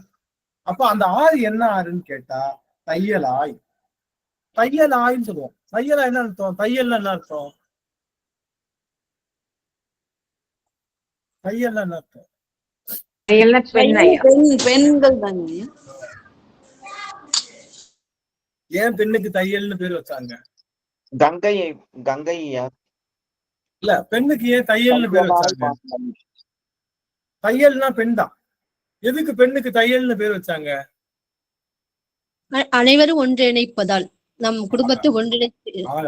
அருமை, அது குஷலாத்தாம. அதாவது ஒரு பெண்ணு புகுந்த வீடு பிறந்த வீடு ரெண்டையும் என்ன பண்ணுவா? தச்சிருவா. ரெண்டையும் என்ன பண்ணிடுவா? தச்சிருவா. அதனால ரெண்டு குடும்பத்தையும் இணைக்கிறனால அவளுக்கு தையல்னு பேரு. அவனாலதான் குடும்பம், ரெண்டு குடும்பம் இணையுது. நினைச்சு பாருங்க. ஆனா இப்ப இருக்கிறவங்க எல்லாம் என்ன சொல்லி கொடுக்குறாங்க? வீட்டுக்கு போன உடனே என்ன பண்ணிடு? தனி கொடுத்தனம் பிச்சுக்கிட்டு போயிரு. பிச்சுக்கிட்டு போனா தையலை கிழிப்பவன் அர்த்தம். அவளுக்கு பேர் என்ன வச்சிடலாம்? தையலை கிழிப்பவன் வச்சிடலாம். தையலால் அப்படின்னா என்ன அர்த்தம்னா, ரெண்டு குடும்பத்தையும் தைக்கிறவ அன்னை பராசக்திக்கு தையல் நாயகின்னு பேர். தெரியும் இல்லையா? அவள் தையல் நாயகின்னு பேரு. என்ன அர்த்தம்னா, சிவபெருமானை நம்மளையும் தப்பாங்க. சிவபெருமானையும் தைப்பார். இல்ல, ஏன் தைக்கணும்? ரெண்டும் வேற வேற பொருள் தான். என்னைக்கும் ஒண்ணு சேராது. தண்ணி எண்ணெயும் ஒண்ணு சேரவே சேராது. அதனால சிவபெருமானையும் நம்மளையும் இந்த ஆள் என்ன பண்ணுவாராம்? ஏய் பேசாம இரு, இன்னும் பக்குவம் வரல, அட போயா, நான் தச்சு விட்டுறேன். பக்கம் வந்ததுக்கு அப்புறம் தையலை நீ பிரிச்சுக்க. நான் இப்பயே தச்சு, எனக்கு தெரியாது, என் பிள்ளைய நீ என்ன பண்ண, உன்னோட தச்சு விட்டேன். இனி அவனுக்கு பிரிஞ்சுலாம் அவன் என்னைக்கு வருதோ அன்னைக்கு தையலை பிரிச்சுக்க. தையலை பிரிச்சு என்ன பண்ணிக்க? அவனை ஜாயின் அடிச்சுக்க. ஆனா எப்பயும் ஜாயின் அடிச்சுதான் அவன் கூட இருக்கணும் அப்படின்னு சொல்லி வம்படிக்கா நம்மளையும் சிவபெருமானையும் தச்சு விட்டுருவானா, நம்மளையும் சிவபெருமானை இணைச்சு விட்டுருவானா அன்னை பராசக்தி. அதனால அவருக்கு தையல் நாயகின்னு பேர். எந்த பெண் தன்னுடைய குடும்பத்தை, தன்னுடைய புகுந்த வீட்டையும் பிறந்த வீட்டையும் இணைக்கின்றாலோ அவள் அன்னை பராசக்திக்கு ஒப்பானவளாகின்றாள். புரியுதுங்களா? அவ சொன்னா நடக்கும். யாரு? எந்த பொண்ணு பிறந்த வீட்டையும் புகுந்த வீட்டையும் ஒண்ணு சேர்த்து வைக்க. இங்க இருக்கிறது அங்க சொல்றது. வீட்டுக்காரர் மாமனார் திட்டா, எப்பா உன்னைய பத்தி எங்க வீட்டுக்காரர் கேவலமா திட்டா இருப்பான்றது. அப்படியே மாமனார் திட்டின உடனே உன்னைய பத்தி எங்க அப்பா இப்படி அப்ப ரெண்டு பேரும் என்ன பண்ணுவாங்க? அடிச்சு மல்லு கட்டி பிரிஞ்சிடுவாங்க. அப்படி செய்யக்கூடாது. இவங்க எப்பா உங்களை பத்தி நல்ல வார்த்தை புகழ்றாரு எங்க வீட்டுக்காரர், அப்பா மாதிரி சொல்றாரு. அப்படியா? அப்ப பிள்ளை மாதிரி. அப்ப அந்த பிள்ளை மாதிரி வார்த்தையை போய் சொல்லிடுறது, உங்களை எங்க அப்பா பிள்ளை மாதிரி நினைக்கிறது. அப்படியா? உடனே ஆக ஒரு பெண்ணானவள் எதை மறைக்கணுமோ மறைச்சு, எதை மிகுபடுத்தணுமோ இது பண்ணி ரெண்டு குடும்பத்தையும் இணைக்கக்கூடிய ஆற்றல் உடையதுனால அவள் தையல். அப்படி தையலாக இருந்தா அவள் சொல்வதெல்லாம் பலிக்கும், அவ தொட்டதெல்லாம் தொடங்கும், அவ எடுத்து கொடுக்கறது எல்லாம் விளங்கும். அப்படிப்பட்ட ஆற்றலுடைய. அதனாலதான் என்ன பண்ணுவாங்க? ஒரு குடும்பம் ரெண்டு பேர் வந்துருச்சு, இவங்க புகுந்த வீடு போயிட்டாங்க, இந்த பொண்ணு புகுந்த வீடு போயிடுச்சு. உங்க வீட்டுல ரெண்டு பிள்ளைங்க இருக்கு, அவங்களுக்கு ரெண்டு பிள்ளைங்க, பெண் பிள்ளைங்க இருக்காங்க. இருந்தாலும் யாரைத்தான் தண்ணி பானை எடுத்துட்டு போக சொல்லுவாங்க? நல்ல காரியம் போகுதுன்னா யார தண்ணி பானை எடுக்க சொல்லுவாங்க? மருமகள் தான் போகணும். மருமகள் தான் தீபம் ஏத்தணும். எத்தனை பிள்ளை இருந்தாலும் வீட்டுக்கு தீபம் ஏத்துறது யாரு தான்? மருமகள். ஏன்? 2 வீட்டையும் தையலாக்கி இருக்கா. அவ தொட்டு கொடுத்தா தொடங்கும், அவ எடுத்து கொடுத்தா விளங்கும், அவ சொன்னா பழிக்கும், அவ மனசு கஷ்டப்படுத்த கூடாது. அப்படி இருந்தது நம்மளுடைய சமூகம். இன்னைக்கு என்ன ஆல் மாமியார்ஸ் take a note of this. அப்படி அப்படி அது மாதிரி அந்த பெண்ணானவளை எதுனாலும் சரி, பிள்ளை நம்ம வீட்டுல பிள்ளை லட்சுமி கடாட்சமா இருந்தாலும் வீட்டுக்கு சீதேவி வாங்குறது யாருதான் வாங்கணும்? சீதேவி வாங்குறது மருமகதான். அவ தொட்டு தொடுத்தாதான். ஏன்னா இதுல ஏன் பாத்தீங்க, அந்த காலத்துல பாத்தீங்கல்ல, சீதேவி வாங்கி வீட்டுல தட்டுவாங்க, பாத்துறீங்கல்ல, அது அப்படியே முளைப்பாரி முளைச்சு வரும். எங்க ஊர்ல அந்த பழக்கம் இருக்கு, உங்க ஊர்ல பழக்கம் இருக்கான்னு தெரியல.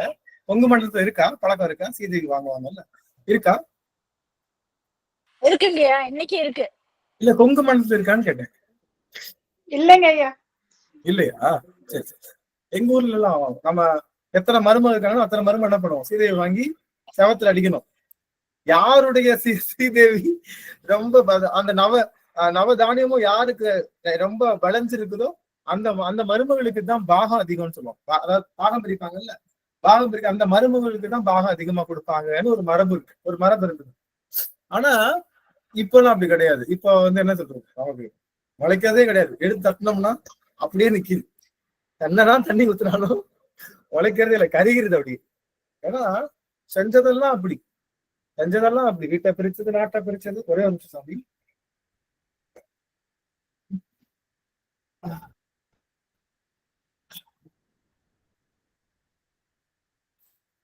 அதனால நான் என்ன சொல்ல வரேன்னா, எனக்கு திருவாசகம் பேசும்போது சில நல்ல கருத்துக்களையும் சொல்லிடணும் அப்படிங்கிறது அடியோட நோக்கம். அதனால கண்டிப்பா குழந்தைங்க, பெண் பிள்ளைகளுக்கு இணைப்ப சொல்லிக் கொடுங்க. 2 குடும்பத்தை சேர்த்து வைக்கணும்னு சொல்லிக் கொடுங்க. எல்லாரும் சேர்ந்து இருக்கணும்னு சொல்லிக் கொடுங்க. அப்ப அவங்க செய்யறது எல்லாமே என்ன ஆகும், சிறப்பா வரும் அப்படிங்கிறத நான். அதனால தையலாய் வான் வந்த சிந்தை மலம் கழுவ. வான் வந்த சிந்தை எது மலம் கழுவோம்? நல்லா கவனிங்க. ஏற்கனவே சொன்னோம், சிவபெருமானுக்கு என்ன கொடுக்கணும்? சிவபெருமானுக்கு என்ன கொடுக்கணும்? என்னையே கொடுக்கணும் ஐயா. சிந்தை. நம்ம யாரு? நம்ம சிந்தனை தான். நாம தான் நம்ம சிந்தனை. நம்ம யாரும் சிந்திக்கலன்னா என்ன அர்த்தம்? இன்னைக்கு இருக்கோம், இன்னைக்கு தூங்குறப்ப என்ன அர்த்தம்? அதுக்கு நாம செத்துட்டோம்னு அர்த்தம். நம்மள யாருமே சிந்திக்கலன்னா நமக்கு அது அன்னைக்கு இறப்புன்னு அர்த்தம். பேசா நாளெல்லாம்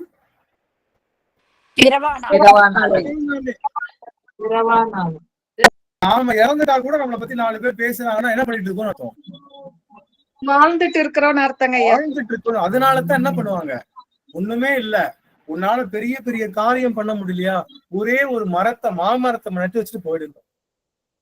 மாமரம் நட்டு வச்சு கணக்கு என்ன பண்ணுவாங்க, பின்னாடி வர சந்தையில எங்க தாத்தா வச்ச மரம் அந்த மாம்பழத்தை பறிக்கிறப்பெல்லாம் சாப்பிடுறப்பெல்லாம் என்ன நினைச்சுக்குவாங்க, அந்த பெரியவர் நினைச்சுக்கிற மாதிரி. அப்ப அவர் உயிரோட தான் வாழ்ந்துட்டு இருக்காரு. திரும்ப திரும்ப அந்த மாம்பழத்துல இருந்து கொட்டை எடுத்து போட்டாலும் அது என்னது, அந்த மாம்பழம் தான் தாய் மரம் இல்லையா? அதனால என்னதான் இருந்தாலும், அதனால ஒரு சின்ன மரமாவது நடணும்னு சொல்லணும். நம்ம உயிரோட இருக்கணும் இந்த உலகத்துலன்னா, மரமாவது இருக்கணும். அதனால அப்போ நம்மளை பத்தி 4 பேர் பேசணும், நல்ல விதமா பேசணும். ஐயோ படுகாவி, இவ்வளவு குடும்பம் போனானே அப்படின்னு பேசக்கூடாது. அது பேசினா, நம்மளை பத்தி நல்ல விதமா பேசினா நம்ம உயிர் வாழ்ந்துட்டு இருக்கோம்னு அர்த்தம். அப்போ சிந்தனை தான் என்ன பண்ணுது, சிவபெருமானுக்கு தர வேண்டியது சிந்தனை தான். இந்த சிந்தனை தான் நம்மளை வாழ வைத்துக் கொண்டு இருக்கு. நம்முடைய மலம் இருக்குல்ல, மலம் எங்க இருக்கு? உடல் மலம் இருக்குல்ல, உடல் மலம் இருக்குல்ல. உடல் மலம்னா நம்ம உடம்புல இருக்கிற அழுக்கு இருக்கு இல்லையா? புறந்தூய்மை நீரானவையும் அகந்தூய்மை வாய்மையால் காணப்படும். புறந்தூய்மை நீரானமையும் அகந்தூய்மை வாய்மையால் காணப்படும். அப்ப அகத்துல இருக்கக்கூடிய தூய்மை எதனால சரியாகும்? அந்த அகத்துல இருக்கக்கூடிய அழுக்கு எதனால சரியாகும்? வாய்மை. அது மூலமா சத்தியத்தினால என்ன ஆகும்? சத்தியத்தினால உங்களுக்கு மனசலுக்கு போகும்.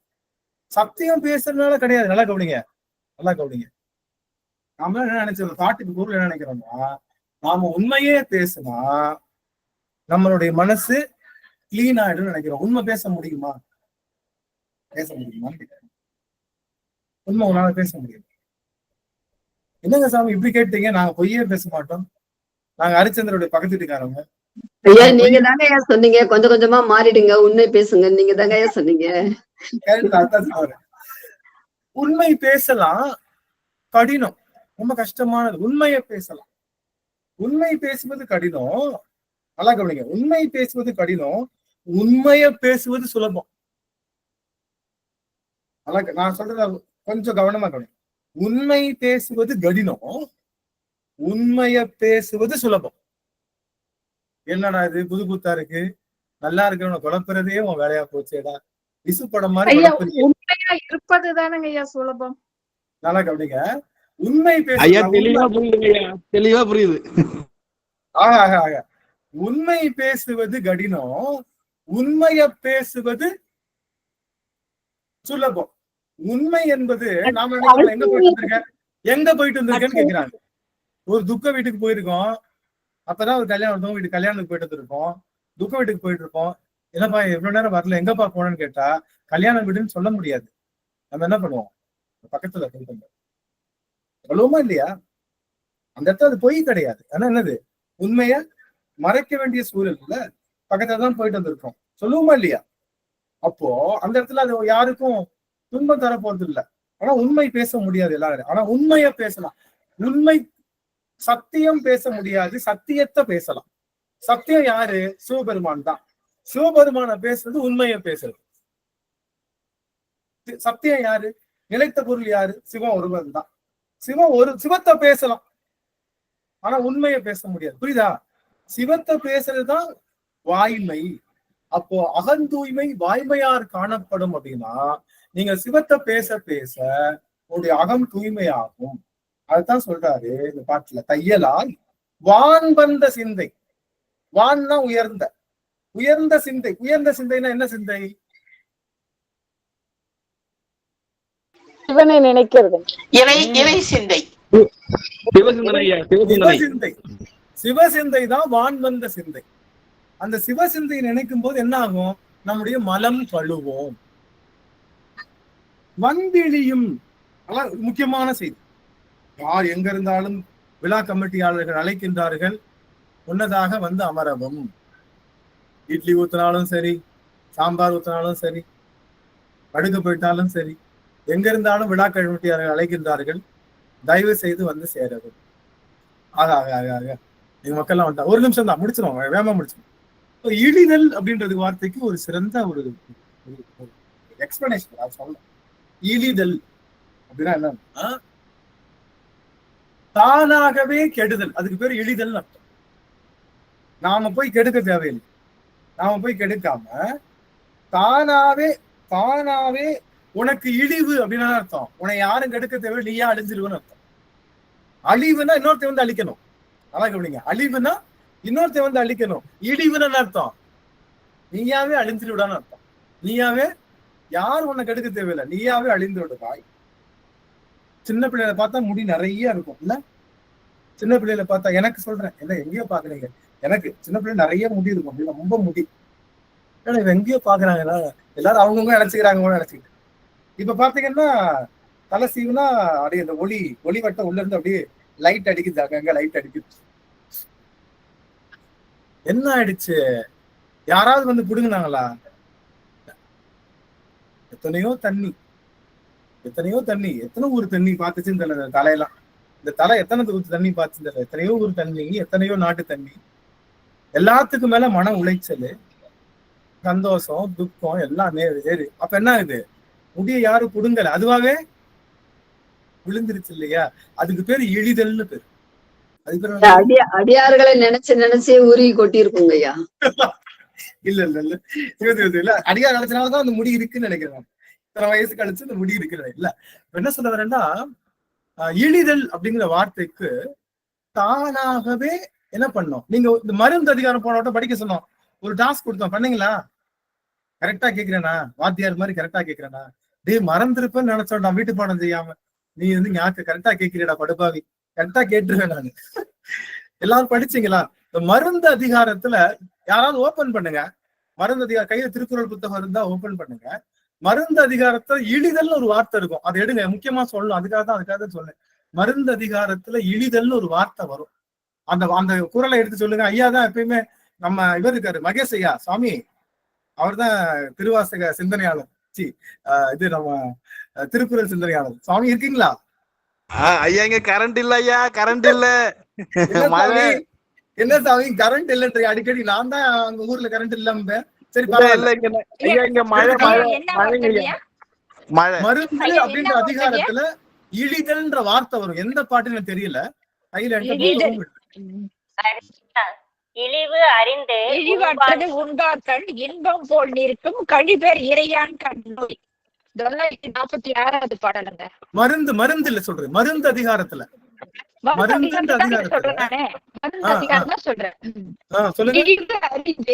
இழிவு அறிந்து உண்பான் கண் இன்பம் போல் நிற்கும் கழிபேர் இறையான் கண்ணோய். இப்ப கவனிங்க, எல்லாரும் கவனிங்களேன், எல்லாம் கவனிங்க. முக்கியமான செய்தி சொல்ல போறேன். இனிமே உங்களுக்கு மருந்தே தேவைப்படாது. இது ஒரு முக்கியமான செய்தி. சாமி என்ன சொல்றாருன்னா, இழிந்து அறிந்து உண்பான் கண். அதான கரெக்டா? ஏன்னா தப்பா சாமி அதை டைப் பண்ணி யாராவது போட்டு விடுங்களேன் எனக்கு அந்த பாட்டு. நீ சொல்றப்ப கிடைக்கும். இழிந்து அறிந்து அப்படி உண்பான் கண். அப்போ வாயில சாதம் வச்சிடறோம்ல, நல்லா கவனிங்க, நீ உத்து கவனிங்க. இங்க இருந்தாலும் இது முக்கியமான செய்தி. இதை தெரிஞ்சுக்கிட்டீங்கன்னா உங்களுக்கு மருந்து தேவையில்லை. மருந்து தேவையில்லை. எல்லா மருந்தையும் தூக்கி போட்டுடலாம். எதுக்கும் மருந்து தேவையில்லை. இனிமே நீங்க மருந்து உட்கொள்ள வேண்டிய அவசியம் இல்லை. இந்த ஒரு செய்தி தெரிஞ்சுக்கிட்டா தயவு செய்து சொல்லித்தரலாம். அப்ப இருந்து இந்த விஷயத்த சொல்லிட்டே இருக்க, சொல்ல மாட்டேங்கிறாரு பாரு. ஏன்னா அவ்வளவு பீடிகை கொடுத்தா தானே அப்ப கேட்கணும்ன்ற எண்ணம் மனசுக்குள்ள ஆழமா பதியும் இல்லை. அதுக்காகத்தான் அவ்வளவு பீடிகை. என்னன்னா, இழிந்து அறிந்து உண்பான்கள். வாயில சாதம் வச்சுட்டோம்ல, சாதம் வச்சதுக்கு அப்புறம் சாதத்தை என்ன பண்ணக்கூடாது? வாயிலே அடக்கி வைக்க கூடாதுங்க. இல்ல என்னடா புது கேள்வி. வாயில சாதம் வச்சுட்டு என்ன பண்ணக்கூடாதுன்னு சிரிக்க கூடாது, துப்ப கூடாது, பேசக்கூடாது. சரி, வேற மெல்லாம முழுங்க கூடாது. ஆஹா, 100% சுதாமா 100. சாதத்தை முழுங்கவே கூடாது. வாயில வச்சதை என்னைக்கு முழுங்க கூடாது. அட படுபாவி, இவ்வளவு எங்களை மருந்து இருந்து காப்பாத்துறேன்னு சாகடிக்கிறதுக்கு தான்டா வழி சொல்ற. வாயில வச்சதை முழுங்க கூடாதுன்னு சொன்னா அப்ப நாங்க சாப்பிடாம சாகணும் அதுதானே நினைக்கிறேன் நீ அப்படின்னு நீங்க சொல்றது கேக்குது. அப்படி இல்ல, மியூட் பண்ணிக்கலாம். இப்போ வாயில வச்ச சாப்பாடு இருக்குல்ல, அது விழுங்க கூடாது. அது எப்படி இழியணும். இழிதல்னா நம்ம மெல்றோம்ல, நம்ம வாயை நல்லா மெல்றோம்ல, உமிழ்நீரோட மெல்றோம்ல, முழுங்குறோம்னு தெரியாம உள்ள போகணும். அதுக்கு பேரு இழிதல். தானாகவே உள்ள போகணும். வாயில வச்ச சாப்பாட முழுங்க கூடாது. ஐயா இத தமிழ்ல சொல்லுவாங்க. ஐயா தமிழ்ல சொல்லுவாங்க, நொறுங்க தின்றால் 100 வயது வரை வாயலாம்னு சொல்லுவாங்க. இல்ல, அது அந்த வார்த்தை நொறுங்குதல் தான் இருக்கு. இழிவுன்னா என்ன அர்த்தம்னா, இந்த வாயில வச்சிருக்க சாப்பாடு மென்னு நம்மளையும் அறியாம உள்ள போகும். நாம முழுங்க கூடாதுன்னு சொல்றேன். நாம முழுங்குனா என்ன குழைந்துன்னு சொல்லலாமுங்கய்யா. குழைந்து இல்ல, நான் சொல்றது உங்களுக்கு புரியுதா? நீங்க வாயில வச்ச சாப்பாட நீங்க முழுங்குறேன்னு ஒரு பிரஷர் கொடுத்து முழுங்குறீங்க இல்ல, அப்படி முழுங்காம தன்னால இழியணும். இழிதல் என்ன அர்த்தம்? தானே இல்லாமல் போவது பேர் இழிதல் அர்த்தம். அதாவது தொண்டைக்குழியில இறங்குறதே தெரியக்கூடாது. தொண்டைக்குழியில இறங்குறதே தெரியக்கூடாது. அது எப்ப இறங்கும்னா நீராக மாறி உமிழ்நீர் கலந்து ரொம்ப இவ்வளவு பெரிய சாத்து உருண்டை வச்சுக்கின்னு என்ன ஆகாது, போகாது. கொஞ்சம் போல சாத்து வாயில வச்சு நல்ல மென்னு முழுங்குறது தெரியாம முழுங்குனா அவனுக்கு என்ன கிடையாதான்? நோய் இல்ல. புரியுதா? முயற்சி பண்ணலாமா? அட போடா, 10 நிமிஷம் தான் வீட்டுக்கு சாப்பிடறதுக்கு டைம் கொடுக்குறாங்க. குடுகுடுன்னு ஓடி நான் அடுத்த வேலையை பார்க்கணும். இதுல வாயில வச்சுட்டு நான் மென்னு முழுங்குறதுக்கு யோசிச்சுட்டு இருந்தேன்னா அவ்வளவுதான், டெங்குன்னு மணி அடிச்சிருவாங்க. அந்த ஒரு வாயோட சோறு முடிஞ்சிரு எனக்கு. அப்படி சொல்லியிருக்காங்க. வடநாட்டுக்காரங்க எல்லாரும் மென்னு சாப்பிடுவாங்க. நம்மள மாதிரி மென்னும் முழுங்க கூடாது. நல்லா தெரிஞ்சுக்கோங்க, மென்னும் முழுங்க கூடாது. புரியுதா? மென்னும் முழுங்க கூடாது. இழியனும். இழிதல் அப்படின்னா வாயில எப்படி தலைமுடி யாராவது புடுங்காம அதுவாகவே விழுகுது இல்லையா? அது மாதிரி வாயில வச்ச சோறு அதுவாவே இறங்கணுமா. இந்த மாதிரி நம்ம என்னைக்காவது சாப்பிட்டுருக்கோமா? ஒரு நாள் ஒரு மணி நேரம் ஆயிடுங்க நம்ம சாப்பிட்டு முடிக்கிறதுக்கு. அது மாதிரி இல்ல, அது இல்ல, நீங்க நினைக்கிறீங்க சாதம் சாப்பிடுறது அப்படி ஆகும். ஒரு கூழ் எடுத்து சாப்பிடுங்க. கூழு நல்லா கரைங்க கூழ் எடுத்து வச்சு வாயில போட்டு நல்லா இது பண்ணுங்க. அது உள்ள போறதுக்கு எப்படி எவ்வளவு நேரம் ஆகும்? தானே போயிருங்க, அது தானே போயிருங்க. பீட்சாவும் இடியாப்பமும் ஆப்பமும் அதுதான் மென்னு சாப்பிடணும். நம்ம உணவுனாலே அரிசி நினைச்சனாலதான் நமக்கு மெல்ல தோணுது. அரிசி இல்ல, எத்தனையோ உணவுகள் இழிந்து போகக்கூடிய உணவுகள் இருக்கு. இப்ப புரியுதா? நான் ஏன் சொன்னேன்னா இழிதல் என்பது தலைமுடியை தான் உங்களுக்கு சொன்னேன். ஏன்னா ஈஸியா புரிஞ்சுக்கணும்ன்றதுக்காக. முடி தானா விழுவது போல ஒருவன் தானாக அழிந்து விடுவதற்கு பேர் என்ன? இழிவுன்னு அர்த்தம். அதனாலதான் இழிவு வந்துடக்கூடாது. நமக்கு இழி வந்துடக்கூடாது. பழினால என்ன வரும்? பழினால இழி வந்துருமா? பழி வந்துருச்சுன்னா, ஒருவனுக்கு பழி வந்துருச்சுன்னா அவனை யாரும் என்ன பண்ண தேவையில்லையா, அழிக்க தேவையில்லையா, அவனே இழிந்து விடுவான். அதனால பழிக்கு அஞ்சுவாங்க எல்லாரும். ஐயோ பழி வந்துருச்சுன்னா நமக்கு என்ன ஆயிடும்? ஒரே ஒரு நிமிஷம்.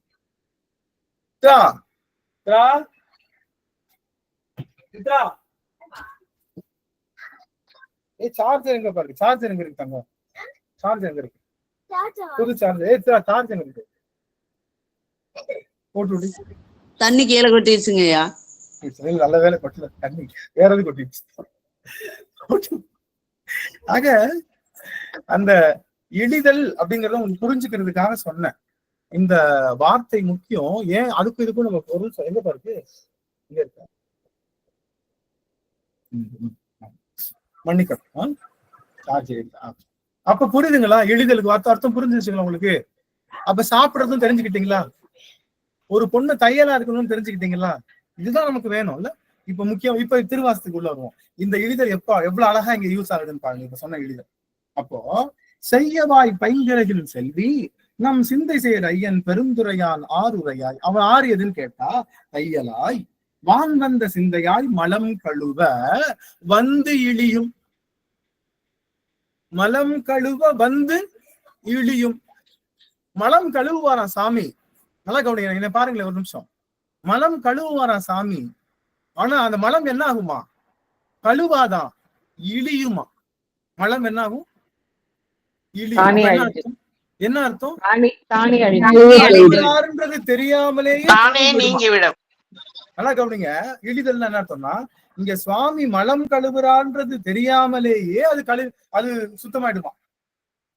நம்ம வீட்டுல என்ன பண்ணுவாங்க? பிறந்த குழந்தைய குளிப்பாட்டுறது, பாட்டிமாரெல்லாம் குளிப்பாட்டு பாக்குறீங்களா? எங்க ஊர் சைடு எல்லாம் பாத்தீங்கன்னா நான்லாம் கதறுவேன். என் பிள்ளைலாம் எங்க அம்மா குளிப்பாட்டுறப்ப நான் கதறுவேன், தயவு செய்து குளிப்பாட்டாதீங்க மனம், எனக்கு போடான்றாங்க அம்மா. போடான் பாத்தீங்கன்னா கர கர கர கர கர கர கர கர தேய்ச்சி மூஞ்சி தேய்ச்சி அங்க தேய்ச்சிங்க துவைச்சுதான் எடுக்கல, துவைச்சு அந்த கல்லுல தான் போட்டு துவைக்கல, அவ்வளவுதான். கர கர கரன்னு தேய்ப்பாங்க. இன்னைக்கு என்னுடைய மனைவி கரகரன்னு தான் தேய்ப்பாங்க. குழந்தைகள் எல்லாம், என் பிள்ளைங்க எல்லாம் என் ஒய்ஃப் கிட்ட குளிக்கிறதுக்கு ரொம்ப கஷ்டப்படுவாங்க. நான் தான் சாஃப்டா தேய்ப்பேன். அப்படி அப்படியே லைட்டா ரொம்ப நேரம் தேய்ச்சிக்கிட்டே நல்லா இருக்கேப்பா.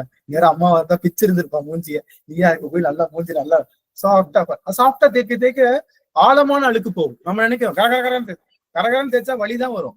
நீங்க நல்லா அந்த சாஃப்டா இந்த வெட்டி வேறு அந்த இது இருக்கு பாருங்க, அதை வச்சுட்டு நல்லா சாஃப்டா இல்லாத தீர்க்கங்கா துடுவை இருக்குல்ல, அதை தொட்டுட்டு நீங்க சாஃப்டா அப்படியே தேய்க்க என்னாகும், அந்த உள்ள இருக்கக்கூடிய அழுக்கெல்லாம் போகுதுன்னு தெரியாமலே போயிடும். அது பேர் இழிதல் அர்த்தம். சிவபெருமான் மலத்தை கழுவுவானா, அந்த மலம் என்ன ஆகுமா? மலம் என்ன ஆகும்?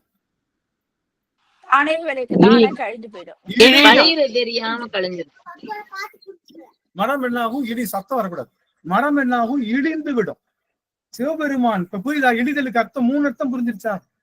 3 அர்த்தம். மருந்துன்ற அதிகாரத்துல ஒரு இழிதல் அர்த்தம் புரிஞ்சுக்கிட்டோம். இங்க இழிதல் புரிஞ்சுட்டோம். நம்ம தலைமுடி விழுகுது இல்லையா, அதையும் இழிதல்னு புரிஞ்சுக்கிட்டோம். ஆக சிவபெருமான் என்ன பண்றான்? இடியும். அது என்ன ஆகுமா? மலம் கழிஞ்சு, மலம் கழிவுவதே நமக்கு நம்ம சுத்தமாக்குறது பெருசு இல்ல. ஆனந்தம் தான் உடையான் ஆறு. சிவபெருமானுடைய ஆறு என்னன்னா, ஆனந்தமே ஆறாக ஓடுதான். ஆனந்த ஆறு என்ன பண்ணுமா? இந்த மலத்தை கழுவுறோன்னு தெரியாமலே கழுவிருமா. என்ன அர்த்தம் தெரியுமா? நீங்க ஆனந்தமா இருந்தீங்கன்னா உங்ககிட்ட உள்ள மலம் கழுவப்படுதுன்னு தெரியாமலேயே கழுவிடும். நீங்க ஆனந்த கூட இருந்தீங்கன்னா நாம திருவாசகம் படிக்கிறோம்னு தெரியாமலேயே திருவாசகம் படிச்சிருக்கோம். என்னடா உன்னை பத்தி உடனே ஒரு அட்வர்டைஸ்மெண்ட் போட்ட, சிவபெருமானை பத்தி உடனே ஒரு அட்வர்டைஸ்மெண்ட் ஆனது சும்மா போட்டு வைப்போம் அப்படின்னு வேற ஒண்ணும் இல்லை. அப்போ முக்கியமான செய்தி, அடியன் சொன்னதை அழிச்சிருங்க, சும்மா விளையாட்டுதான் சொல்லுங்க. ஆனந்தமாக இருப்பதுதான் நம்முடைய மலத்தை நீக்குவதற்கான காரணம். நாம வருத்தப்பட்டாலும் என்ன அர்த்தம்? எதுல இருக்கோம்னு அர்த்தம்? மலத்துல இருக்கோம். வருத்தப்படுறனாலையோ கோபப்படுறனாலையோ மலத்துல இருக்கும்னு அர்த்தம். ஆனந்தமா இருக்கிறப்பெல்லாம் மலம் இழிந்து போகின்ற நிலையா இருக்கு. அதனால எப்ப ஆனந்தமா இருப்போம்? சிவபெருமானை தலைவராக கொண்டிருந்தா நமக்கு என்ன வரும்? எங்களில் ஞாயிறு எமக்கேலோ ரெம்பாவாய். அப்படிதாங்க. போடாடே ஞாயிறு சூரியன் எந்த பக்கம் உதிச்சா எனக்கு என்ன? எங்க அப்ப சிவபெருமான் இருக்கான், அவன் என்ன விட்டுருவானா என்ன? நம்பிக்கையோட இருங்க எல்லாரும். எந்த துன்பம் வந்தாலும் சரி, எந்த துயர் வந்தாலும் சரி, பேசிக்கிட்டு இருக்க எனக்கு துயர் இல்லையா? எனக்கு இருக்கிற துயரெல்லாம் ஒரு வேளை சொன்னா நீ எல்லாம் எதுக்குடா திருவாசகம் படிக்கிற, இந்த லட்சணத்துல எங்களுக்கு வந்து சாமி காப்பாத்துவாருன்னு சொல்றியா அப்படின்னு நீங்க கேட்டுருவீங்க. அதனாலதான் என்னுடைய கஷ்டத்துல அவர் சொல்றது இல்லை. எல்லாருக்கும் கஷ்டம் இருக்கு. ஆனா இந்த கஷ்டம் காணல் நீர் நினைக்கிறேன் நான். இந்த கஷ்டம் ஒண்ணும் இல்லை. இந்த கஷ்டம் இன்னைக்கு இருக்கும், நாளைக்கு வரும், நாளைக்கு வெள்ளாம போயிடும். இதே பெரிய மழை போல வர கஷ்டம் பனி போல விலகிடும். அது என்னமோ ஆகும். புரியுதுங்களா ஐயா? கஷ்டம் இருக்கிறதுனாலதான் நம்ம அப்பப்ப எம்பிரான் கிட்டயாவது பேசவா. ஆமா, இன்னைக்குள்ள நாள் என்ன ஆகும்? அப்படியே அது அடுத்தடுத்து மாறிக்கொண்டே இருக்கும்ல. மாற்றம் ஒன்றே மாறாது. இன்னைக்கு இருக்கிறது இன்னைக்கு ஜாலியா இருக்கும், நாளைக்கு கஷ்டமா இருக்கும். இன்னைக்கு கஷ்டமா தான் நாளைக்கு ஜாலி மாறிட்டே இருக்கும். அப்படி நினைச்சனால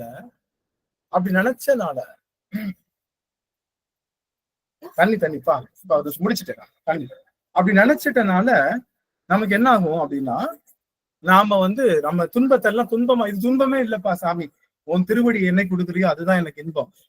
அந்த இன்பத்தை கொடுத்துட்டு இருக்கேன்ல, வாரம் என்ன செத்து கிடந்தாலும் எங்களை வந்து அடியார்களோட சேர்த்துறேன்ல, எனக்கு அடியார்களோட எங்களை வந்து காமிச்சிடறேன்ல, எங்க அடியார்களோட திருமுகத்தை காமிக்கிறேன்ல, எங்களுக்கு எல்லா உணர்வை கொடுக்குறேன்ல. உண்மையிலேயே உன்னை பத்தி பேசுறப்போ ஒரு கணமும் உலகத்துல இருக்கக்கூடிய துன்பம் எனக்கு தெரியல. எத்தனை துன்பம் இருந்தாலும் உன்னை பத்தி பேசுற நேரத்துல எனக்கு எந்த துன்பமும் தெரியல. போதும் சாமி, உன்னுடைய திருவடியை நோக்கியே வந்துட்டு இருக்கோம். என் சிந்தனையை உனக்கு கொடுக்குறேன், எல்லாம் கொடுக்குறேன் சாமி. அதனால எனக்கு என்ன பண்ணும்? என்னுடைய மலம் எல்லாம் கழுவுவா. எதை வச்சு கழுவுறான்? ஆனந்தம் என்ற ஆறு. சிவபெருமானுடைய ஆறு எது? ஆனந்தம். நிறைய இடங்கள்ல ஆனந்தமே ஆராய்ந்துவார். யாரு? மணிவாசகரை பாத்தீங்கன்னா நிறைய இடத்துல என்ன பண்ணுவாரு? ஆனந்தமே ஆறு. ஏன்? இவர் வந்து நம்ம இதுக்குள்ள இருக்கிறப்போ, அந்த வைகை ஆத்துல அவரை சுட்டு வைக்கிறப்போ என்ன ஆச்சு? வைகை வெள்ளம் பெருக்கெடுத்துச்சு இல்லையா? அதுல இருந்தே கண்டுபிடிச்சிட்டாரு, இவன் பெரிய ஆளுப்பா, இவன் பெரிய ஆளு. இவனுடைய அந்த ஆனந்தத்தை எப்படி தருவான்? ஆறாக தருகின்ற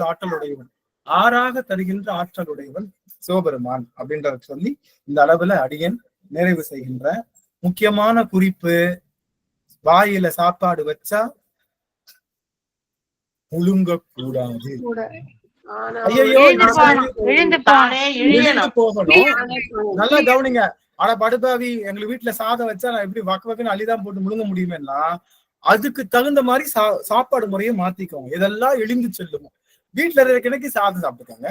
மித்த நாளைக்கு இழிந்து செல்கின்ற உணவுகளை எடுத்துக்கிட்டீங்கன்னா அது என்ன ஆகும்? உங்களுக்கு அமிர்தமாக இருக்கும்.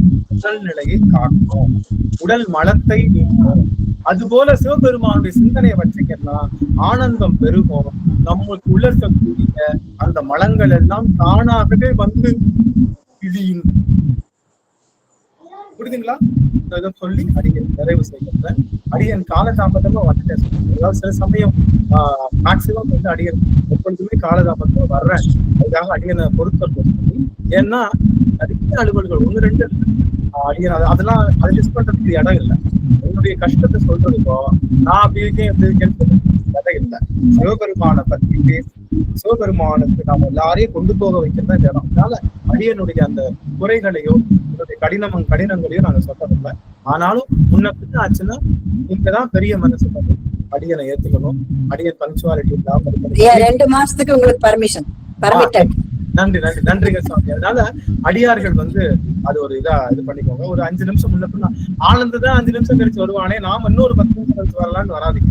நீங்க அப்படிதான் பண்றீங்க. ஆனந்து 6:05 தான் வருவான், 6:10 வருவான், நம்ம ஒரு 6:20 போவோம்.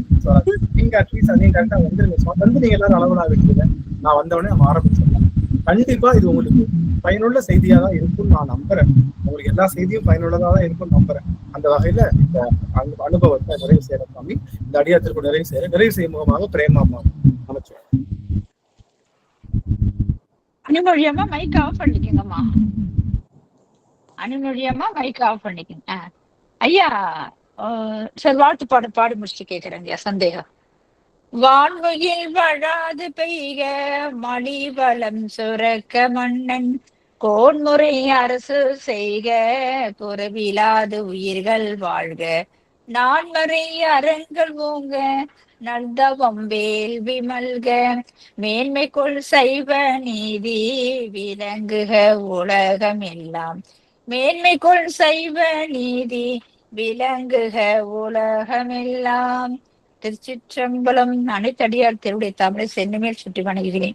சிவாய நம. ஐயா ஜோதியாக வரான்னு சொல்லல, கருவார் ஜோதியாக வருகிறான்னு சொல்றீங்க இல்லைங்கய்யா.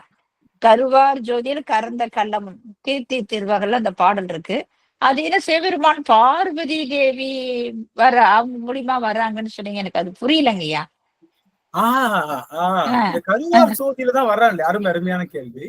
கருவார் சோதியில வரான்ல. கருவார் சோதி என்பது அவனுடைய கருவார் சோதி அப்படிங்கிற அவனுடைய அருள் சக்தி. யாரு? சிவபெருமானுடைய அருள் சக்தியிலிருந்து தான் அவனுடைய அருள் உடம்பை பெற்றுதான் வர்றான். அருளையே உடம்பாக பெற்று வருகின்றான். அப்போ அருள் சக்தி யாரு? சிவபெருமானுடைய அருள் சக்தி யாரு? அம்பிகை. அம்பிகை அன்னை பராசக்தி தானே. அவதான் கருவார் சோதியா இருக்கா. அவகிட்ட இருந்து என்ன வாங்கிட்டு வரான்?